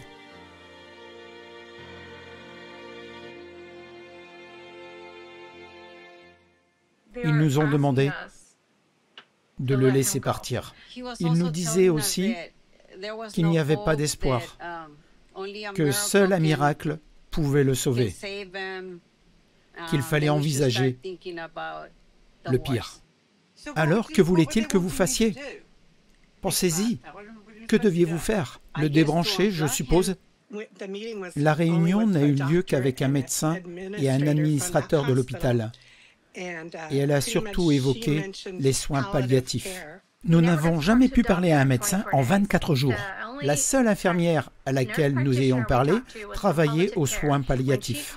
Elle nous a appelés pour nous demander si nous voulions qu'il soit réanimé, ce qui nous a dévastés, car nous avions l'impression qu'il allait mieux.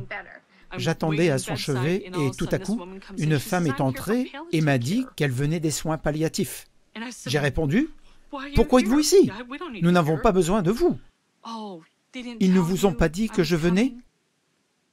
Ils voulaient que nous supprimions les soins. Nous avions déjà décidé de ne pas le faire. Si Dieu veut le ramener à la maison, c'est possible, mais nous ne supprimerons pas les soins. J'ai reçu un appel d'une infirmière qui m'a dit « Non, vous ne pouvez pas l'emmener. Elle ne rentrera pas chez elle. Les patients Covid restent ici. On leur donne un dernier repas à la fin des traitements et ils meurent ici. » J'ai dit « Il faudra me passer sur le corps pour faire ça à ma mère. Elle rentre à la maison. » Tout ce que nous voulions, c'est qu'elle soit entourée de gens qui l'aiment et qui se soucient d'elle. Nous n'allions pas la laisser mourir dans cet endroit maléfique, abandonnée de Dieu. Ils ont appelé à 2 heures du matin, ce dimanche-là. « Attendez, que se passe-t-il » Et elle a dit « Votre mari ne va pas s'en sortir. » J'ai répondu « Que voulez-vous dire? Je le ramène à la maison lundi. » J'ai reçu un appel du médecin qui m'a dit « Après votre départ, Kenny a été très malade. Il m'a demandé si je pouvais revenir à l'hôpital. » J'ai dit « Oui, je peux venir. » Je lui ai dit que mon fils pouvait m'emmener. J'ai eu l'impression que j'allais voir mon mari mourir. Elle et moi sommes allés à l'hôpital le matin où papa est décédé. Ils nous ont appelés parce que son souffle était très faible. Ils nous ont dit que c'était imminent, que si nous voulions être là quand il mourrait, nous devions y aller. Il était 6h30 du matin. Et nous sommes montés dans la voiture, nous nous sommes précipités, nous avons couru à l'intérieur. Ils ne nous ont pas laissé prendre l'ascenseur car l'ascenseur n'ouvrait pas à l'étage Covid avant 7 heures. J'ai dit, mon père est littéralement en train de mourir à l'étage. Il faut que j'y aille. Ils m'ont dit, vous allez devoir prendre un autre chemin.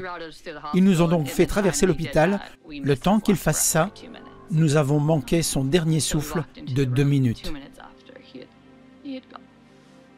Je suis entré dans la chambre, mon mari était étendu, là, mort. Personne ne m'avait dit qu'il était décédé. Ils m'ont laissé entrer dans la chambre, sans me prévenir, sans m'expliquer. Ils m'ont juste laissé entrer et je l'ai retrouvé étendu mort. Mais oui, j'étais allongé dans le lit avec elle quand elle a rendu son dernier souffle. Elle était sous respirateur.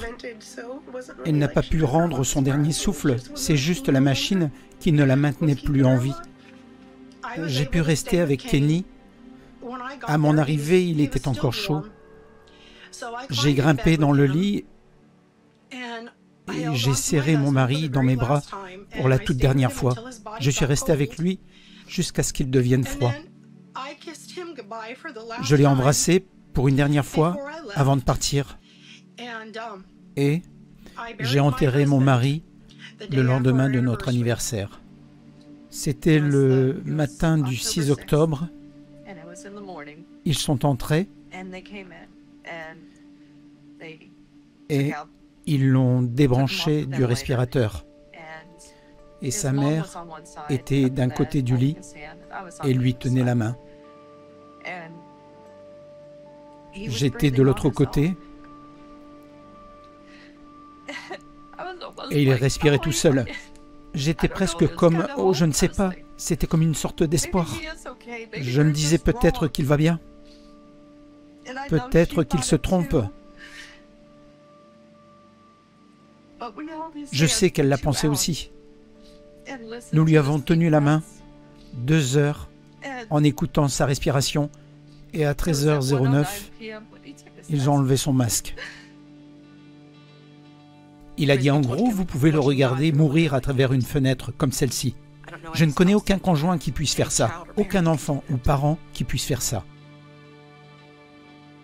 Le médecin nous a appelés, Cindy et moi, peu après 10 heures, en nous disant « Qu'avez-vous décidé concernant le respirateur ?» Nous avons dit que nous ne donnions pas d'autorisation préalable pour cela. Pendant que nous étions au téléphone, l'infirmière a augmenté le Precedex jusqu'à la dose maximale autorisée. Pendant notre appel, nous avons raccroché à 10h55. À 10h56, il a inscrit un ordre illégal de ne pas réanimer sur le dossier de Grace. Jessica nous a appelés paniqués. « Papa, les constantes de Grace chutent énormément. » J'ai dit « Fais venir les infirmières. » Elle a dit « J'ai essayé, mais elles refusent. » Nous étions en appel vidéo et Cindy et moi avons commencé à crier « Sauvez notre fille !» Et ils nous ont répondu de l'extérieur de la chambre « Elle est NPR !» Nous ne comprenions pas. Alors nous avons crié « Elle n'est pas NPR, sauvez notre fille !» Personne ne voulait entrer dans la chambre. Et nous l'avons regardé mourir lors de cet appel vidéo à 19h27, le 13 octobre 2021.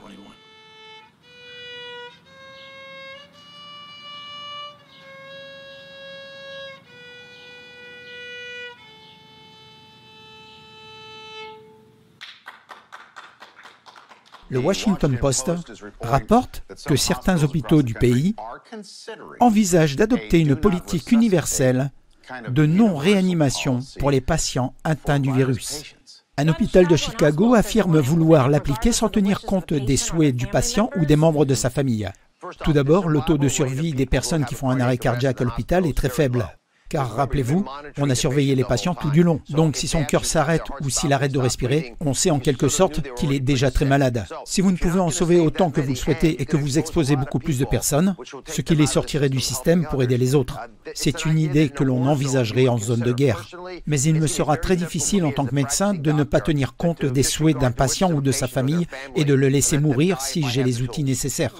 Lorsque le moment est venu pour mon père de mourir à l'hôpital, ils n'ont autorisé que 2 personnes à y aller.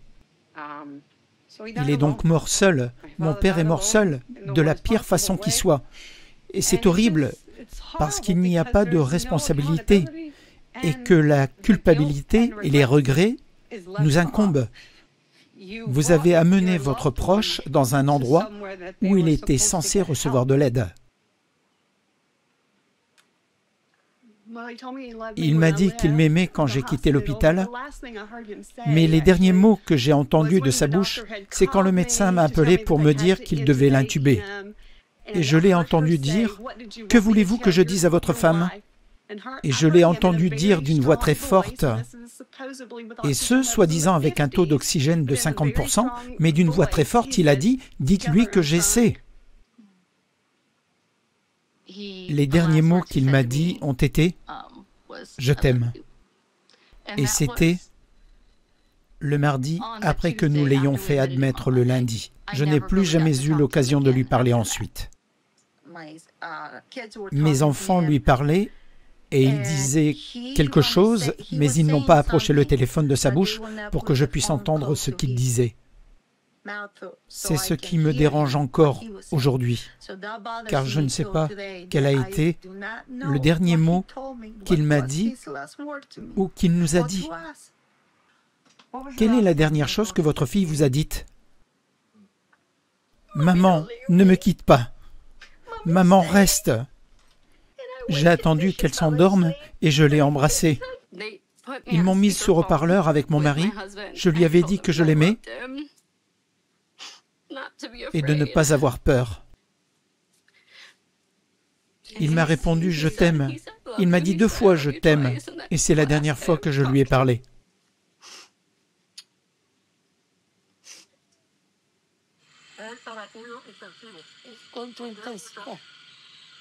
Je t'aime. Maintenant le deuxième.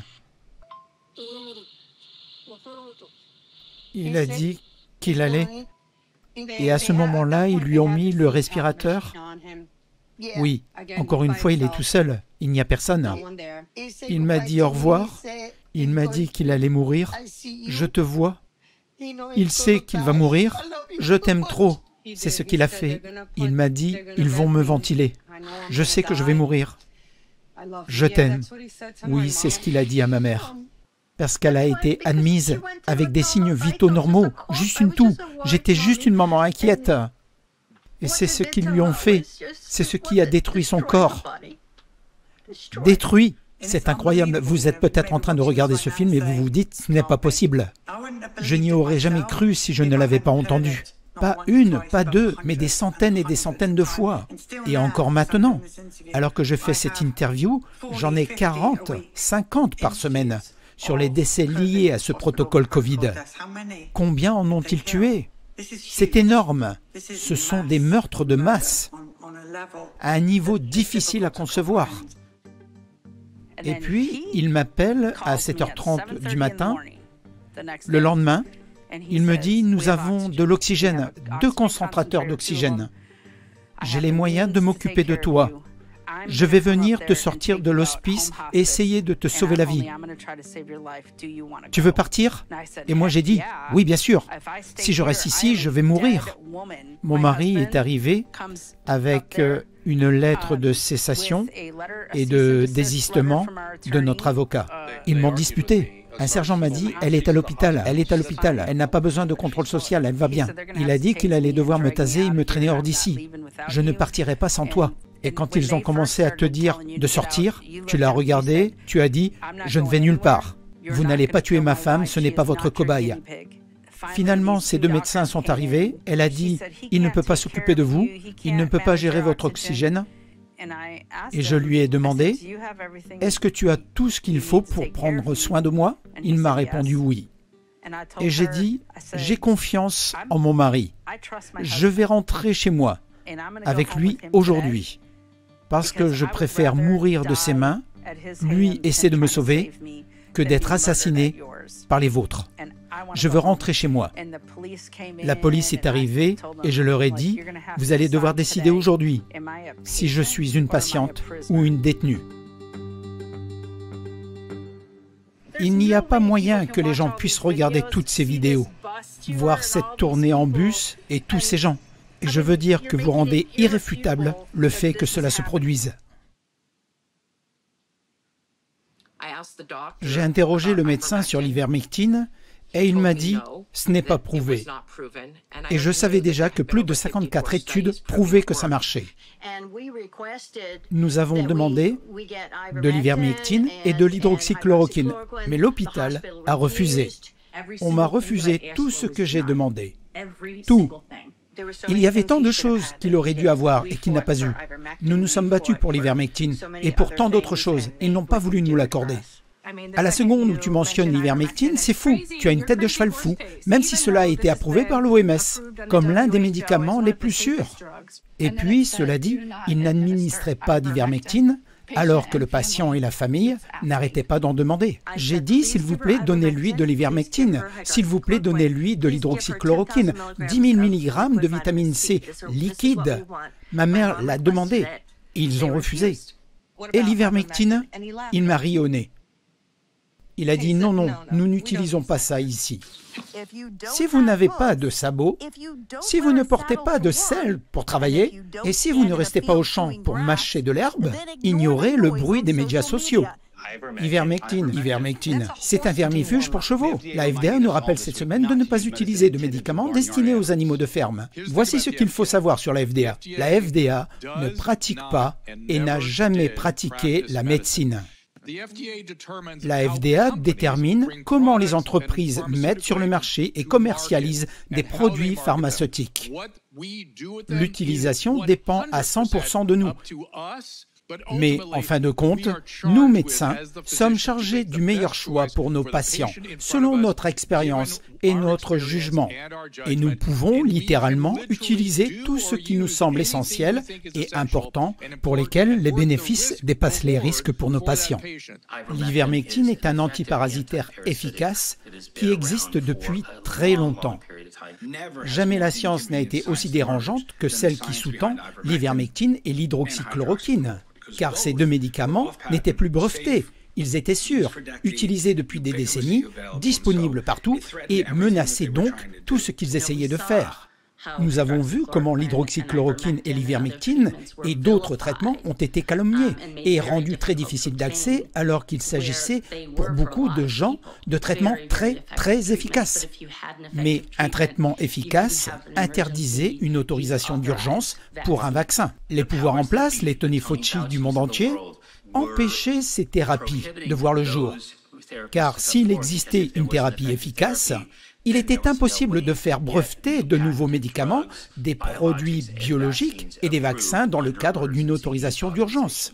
L'autorisation d'utilisation d'urgence signifie qu'un traitement, un vaccin ou autre est utilisé dans un contexte d'urgence sans homologation et que son efficacité n'est pas garantie. Il n'est pas absolument certain qu'il soit efficace, ou ils peuvent être efficaces. Cela signifie en outre qu'ils sont soumis à la loi PrEP de 2005 sur la préparation aux situations d'urgence.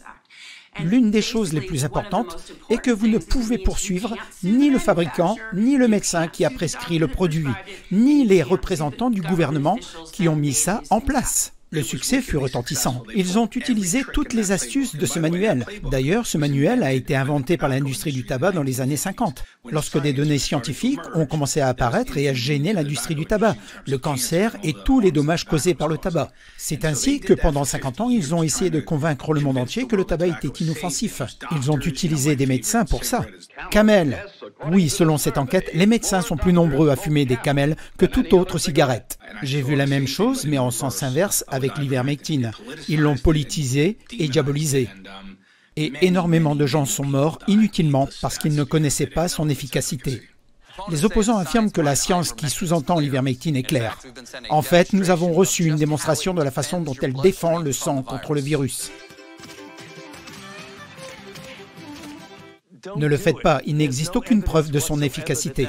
Et comme vous l'avez mentionné, cela pourrait avoir des effets toxiques pour les gens qui se sont rendus dans les centres antipoison, car ils ont pris le médicament à une dose ridicule et sont tombés malades. Aucune preuve clinique n'indique que cela fonctionne. Cela n'empêche pas le célèbre podcasteur Joe Rogan de promouvoir ce médicament, en lui attribuant le mérite de l'avoir aidé à se rétablir rapidement du coronavirus. Ce soir, Joe Rogan, un podcasteur extrêmement populaire, a annoncé sur les médias sociaux qu'il avait le Covid. Il s'avère que j'ai attrapé le Covid. Nous avons immédiatement utilisé toutes sortes de médicaments possibles, des anticorps monoclonaux, de l'ivermectine. L'un des médicaments qu'il a mentionné, l'ivermectine, est plus souvent utilisé pour vermifuger les chevaux. Bien. C'est un vieux ver, le cheval Rogan. Je suis content que tu ailles bien. Est-ce que je dois poursuivre CNN? Je ne sais pas, tu penses? Il raconte des conneries. Il n'arrête pas de dire que je prends du vermifuge pour chevaux. Je l'ai obtenu d'un médecin. Notre correspondant médical en chef, le docteur Sanjay Gupta, s'est entretenu 3 heures avec le controversé animateur de podcast Joe Rogan hier soir. Rogan reste sceptique à l'égard des vaccins, bien qu'il ait contracté lui-même le Covid.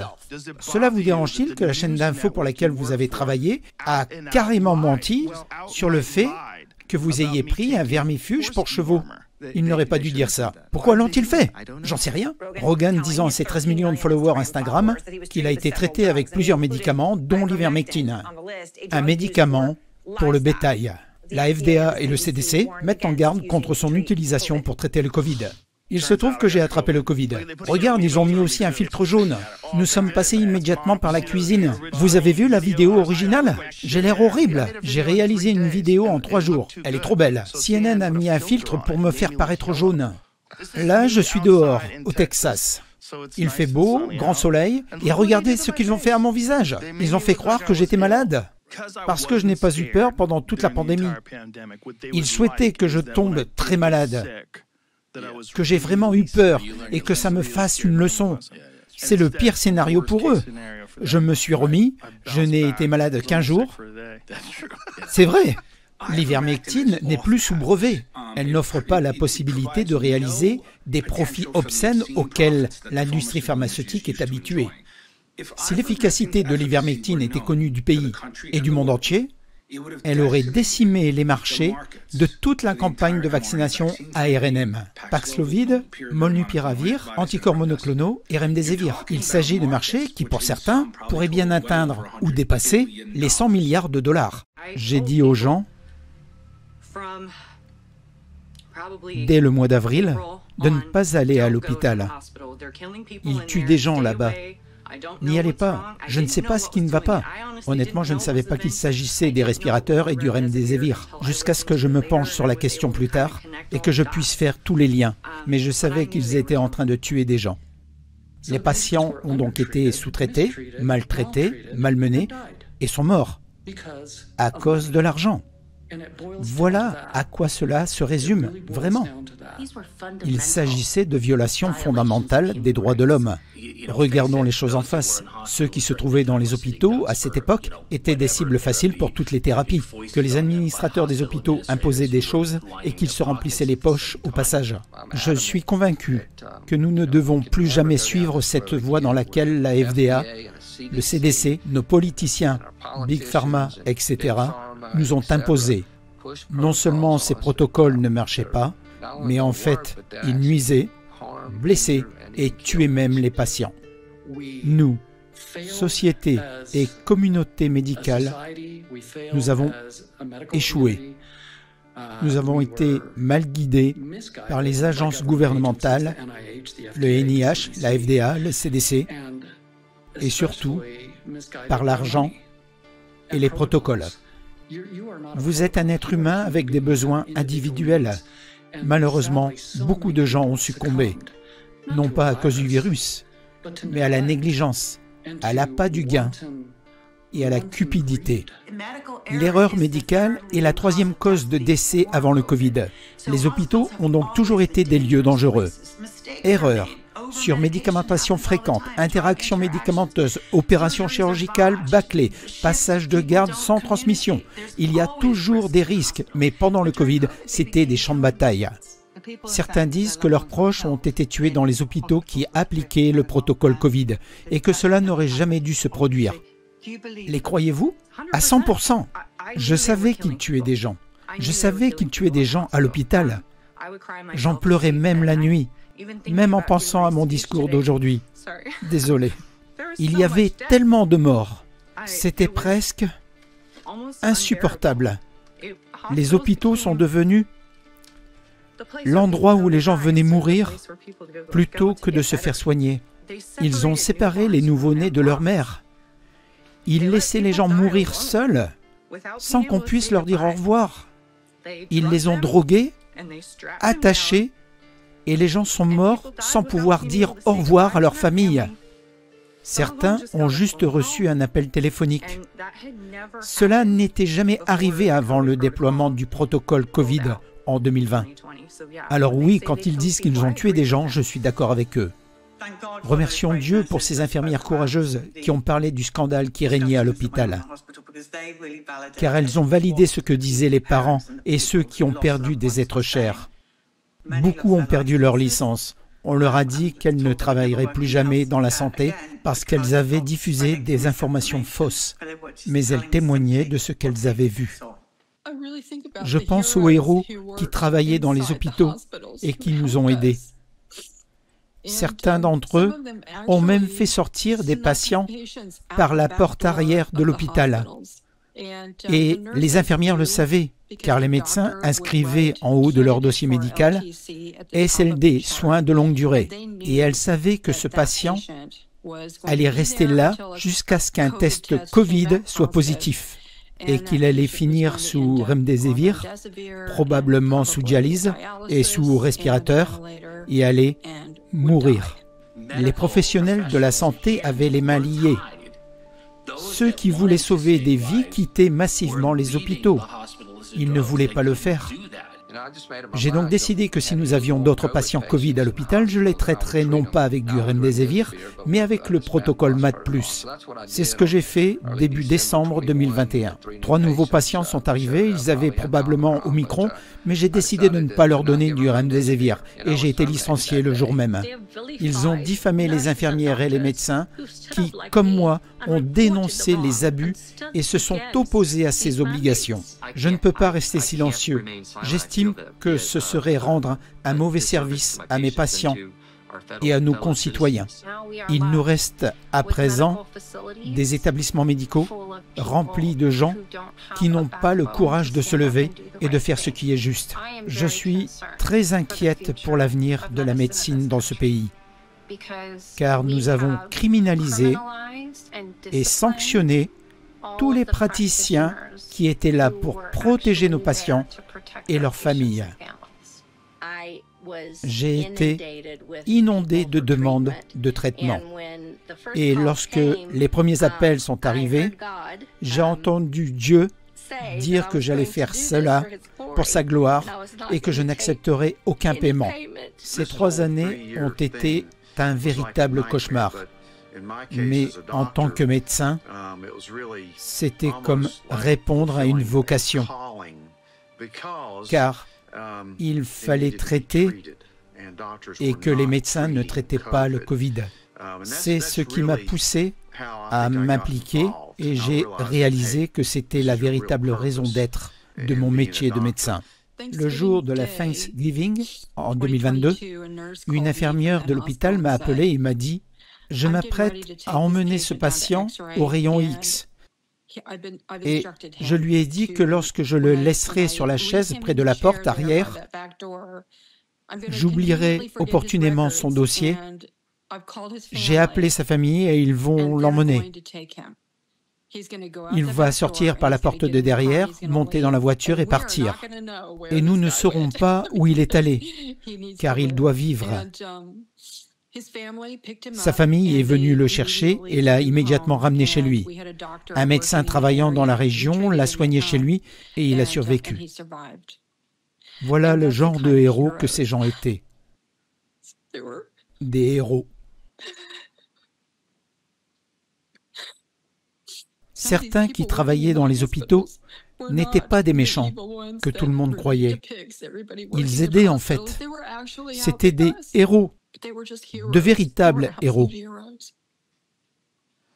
Si nous réalisons ce documentaire que vous regardez en ce moment, c'est à cause de ces personnes. Chaque personne dans ce bus, chaque photo ici, ce sont des décès. Elles ont été tuées soit par l'injection Covid, une injection approuvée, ou par le protocole hospitalier. Et c'est à cause de ceux qui ont pris une décision pour le groupe que nous en savons plus et que nous ferons mieux à l'avenir. Ce n'est qu'une fraction. Une fraction. Il y a la mort ici de ce qui est là-bas. Nous commençons à peine à découvrir le nombre réel de décès en Amérique et dans le monde. Il y a tellement de morts. Ce qui nous a motivés, l'équipe et moi-même, à voyager dans ce bus, ce sont ces visages qui nous regardent. Alors, en leur nom et en leur honneur, nous continuerons. Children's Health Defense continuera. Nous n'arrêterons pas tant que justice n'aura pas été rendue afin que cela ne se reproduise plus jamais.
Quelques mois après le début de la tournée, j'ai appris que j'étais enceinte. C'est un sentiment tellement contradictoire entre cette grande joie qui m'est donnée, ce petit bébé, et en même temps, j'écoute des gens qui vivent des deuils et des expériences atroces. Je me demande comment je peux éprouver une telle joie, alors que ces gens ont connu tant de misère dans leur vie. L'histoire de Sawyer était si déchirante. Je me souviens que j'étais enceinte de 4 ou 5 semaines lorsque nous l'avons rencontré. Sa mère avait rapporté son urne dans le bus et s'est assise ici. Elle était tellement bouleversée. Ils avaient essayé pendant des années. Ils avaient finalement eu leur enfant miracle. Ils l'avaient vacciné et une nuit, il est décédé. Elle avait attendu des années pour l'avoir. Je suis là et j'ai reçu ce cadeau. Je suis enceinte et je ne laisserai pas la mort de Sawyer être vaine. Aucun vaccin ne touchera jamais mon enfant. Cela s'est donc complètement retourné contre eux, car avec leur action, ils ont créé tant d'antivax, ou tout ce qu'ils veulent nous jeter à la figure. J'ai une réaction viscérale face à notre mode de vie pendant ces 2 ou 3 ans. Mais cela a permis à beaucoup de personnes de se réveiller. Il y a eu un réveil. Des gens ont posé des questions qu'ils n'avaient jamais posées auparavant. De plus en plus de membres de la société commencent à se réveiller et à poser des questions très difficiles. L'incidence des problèmes de santé chroniques chez les enfants est tout simplement énorme. Toutes sortes de problèmes de santé chronique. Il y a quelque chose qui cloche.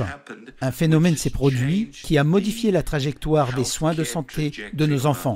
Il faut tenir compte des vaccins, car il s'agit de profits énormes pour les fabricants de vaccins. Ils veulent continuer à en produire pour tout ce qu'ils peuvent, et ils veulent les inscrire au calendrier. Ils ont militarisé et légalisé l'obligation de ces vaccins, et nos pauvres enfants, juste pour aller à l'école, doivent subir une batterie d'injections que de nombreux parents refusent. Ils savent que c'est dangereux. Nous savons aujourd'hui que les enfants non vaccinés sont en bien meilleure santé que les enfants vaccinés. Mes enfants ont été vaccinés, je n'y ai jamais réfléchi à 2 fois.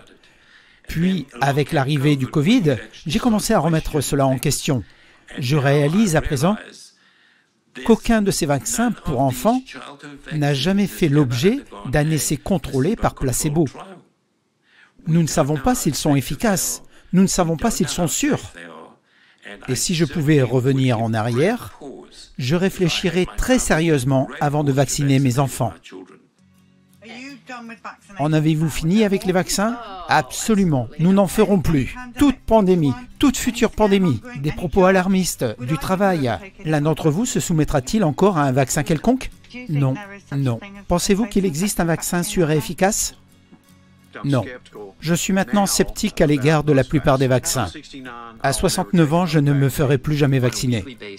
Chaque semaine, je vois 4 à 8 personnes qui ont souffert d'un effet indésirable des vaccins. Personnellement, je ne le ferai pas. Avez-vous vu l'état de santé des non-vaccinés? Oui. Pour moi, c'est le plus intéressant.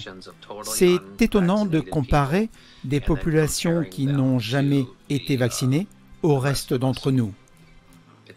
J'ai vu et lu trop de choses maintenant. Non, je ne pense pas. Et je ne parle pas de ce qui s'est passé depuis le début du Covid. Merci. Bienvenue parmi nous. Merci. Bienvenue à Saving Baby. Notre première petite fille vient de naître. Si l'on envisageait d'administrer à un bébé, que feriez-vous? J'ai l'impression de l'avoir déjà donné. On vient de vous en donner un. Oui, je vous en prie. Vous êtes donc assez novice en la matière. Mes œillères sont tombées en mars 2020 à cause du Covid, en raison de certaines choses que je voyais. Je vis dans un monde très différent de celui dans lequel je vivais il y a 4 ans, c'est certain. Je prie pour que nos enfants tiennent compte de cet avertissement, car l'un de mes plus grands regrets est d'avoir accepté un vaccin ou d'avoir permis que mon fils soit vacciné. Si je ne peux pas être transparent, honnête et sincère avec mes patients, je vais faire autre chose. Je vais le rejoindre dans l'immobilier. C'est ce que vous voulez? Non, je ne vais pas rester là à mentir. Merci. J'ai dit à Lorraine, vu la façon dont les choses se passaient, je préférerais livrer des pizzas plutôt que de suivre ce même modèle. C'est-à-dire ne pas faire de mal à un enfant. Assurez-vous que ces pizzas soient bio. Qu'est-ce qui pourrait vous inciter à vous faire vacciner de nouveau? Il faudrait qu'il me tue. Rien ne me forcera à me faire vacciner. Mon point de vue sur les vaccins a complètement changé. Si vous teniez un nouveau-né dans vos bras, pour vous, maintenant, lui donneriez-vous quelque chose? Il ne recevrait aucun vaccin infantile. Point final. Fin de l'histoire. Il ne serait absolument pas vacciné.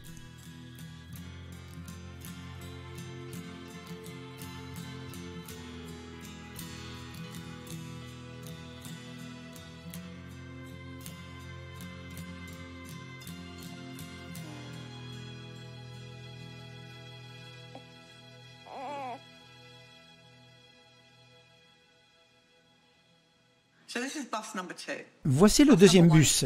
Le premier est plein. On ne peut plus y inscrire un seul nom. Le deuxième est plein. Combien de bus faudra-t-il? Tout le monde doit voir ce que nous avons vu dans le bus Children's Health Defense.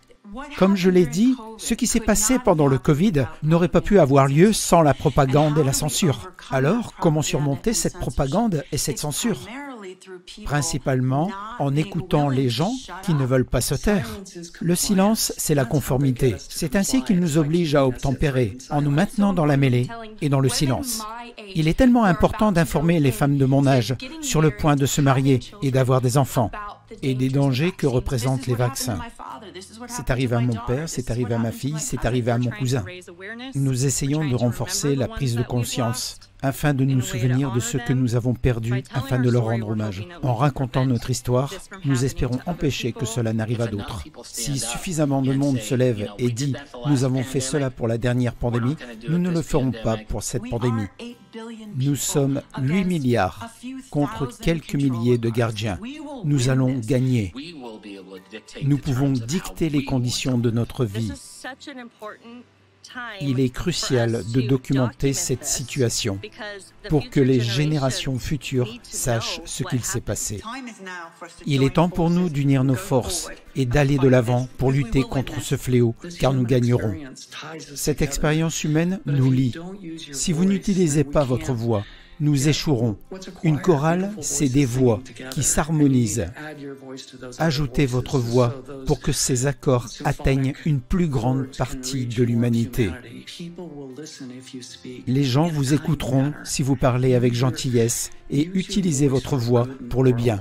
Il y aura toujours quelqu'un pour vous entendre si vous faites preuve de gentillesse, de courtoisie, de fermeté, en toute vérité. Si on ne s'exprime pas, si nous ne devenons pas leur voix, personne ne le fera. Cela me donne l'espoir qu'on ne les oubliera pas, qu'ils ne sont pas morts en vain, que l'on peut sauver des gens et changer le cours des choses. Nous pouvons donner une voix à cet holocauste silencieux et y mettre fin pour que cela ne se reproduise plus jamais. Chaque voix est importante et en utilisant la vôtre, là où vous le pouvez, comme vous le pouvez, et en touchant ces gens, vous protégerez les générations et les enfants à venir. Mais nous nous souviendrons toujours de ceux qui se sont sacrifiés pour nous aider à comprendre ce point. Je pense que c'est ce qui rend ce bus et cette expérience si important. Ce bus est un incroyable monument dédié à l'esprit humain, un monument à la compassion de vous et de l'équipe du bus pour écouter les histoires, sympathiser avec les gens qui sont venus. Et c'est un monument dédié à la vérité. Comme je l'ai dit, nous sommes confrontés à une propagande et à une censure qui n'ont rien à voir avec la vérité. Il s'agit plus d'une quête de pouvoir et de contrôle de la part de certaines personnes. Ainsi, dire la vérité est un acte révolutionnaire, et montrer de la compassion et de l'amour pour les gens est un acte révolutionnaire, et c'est ce qu'est le bus.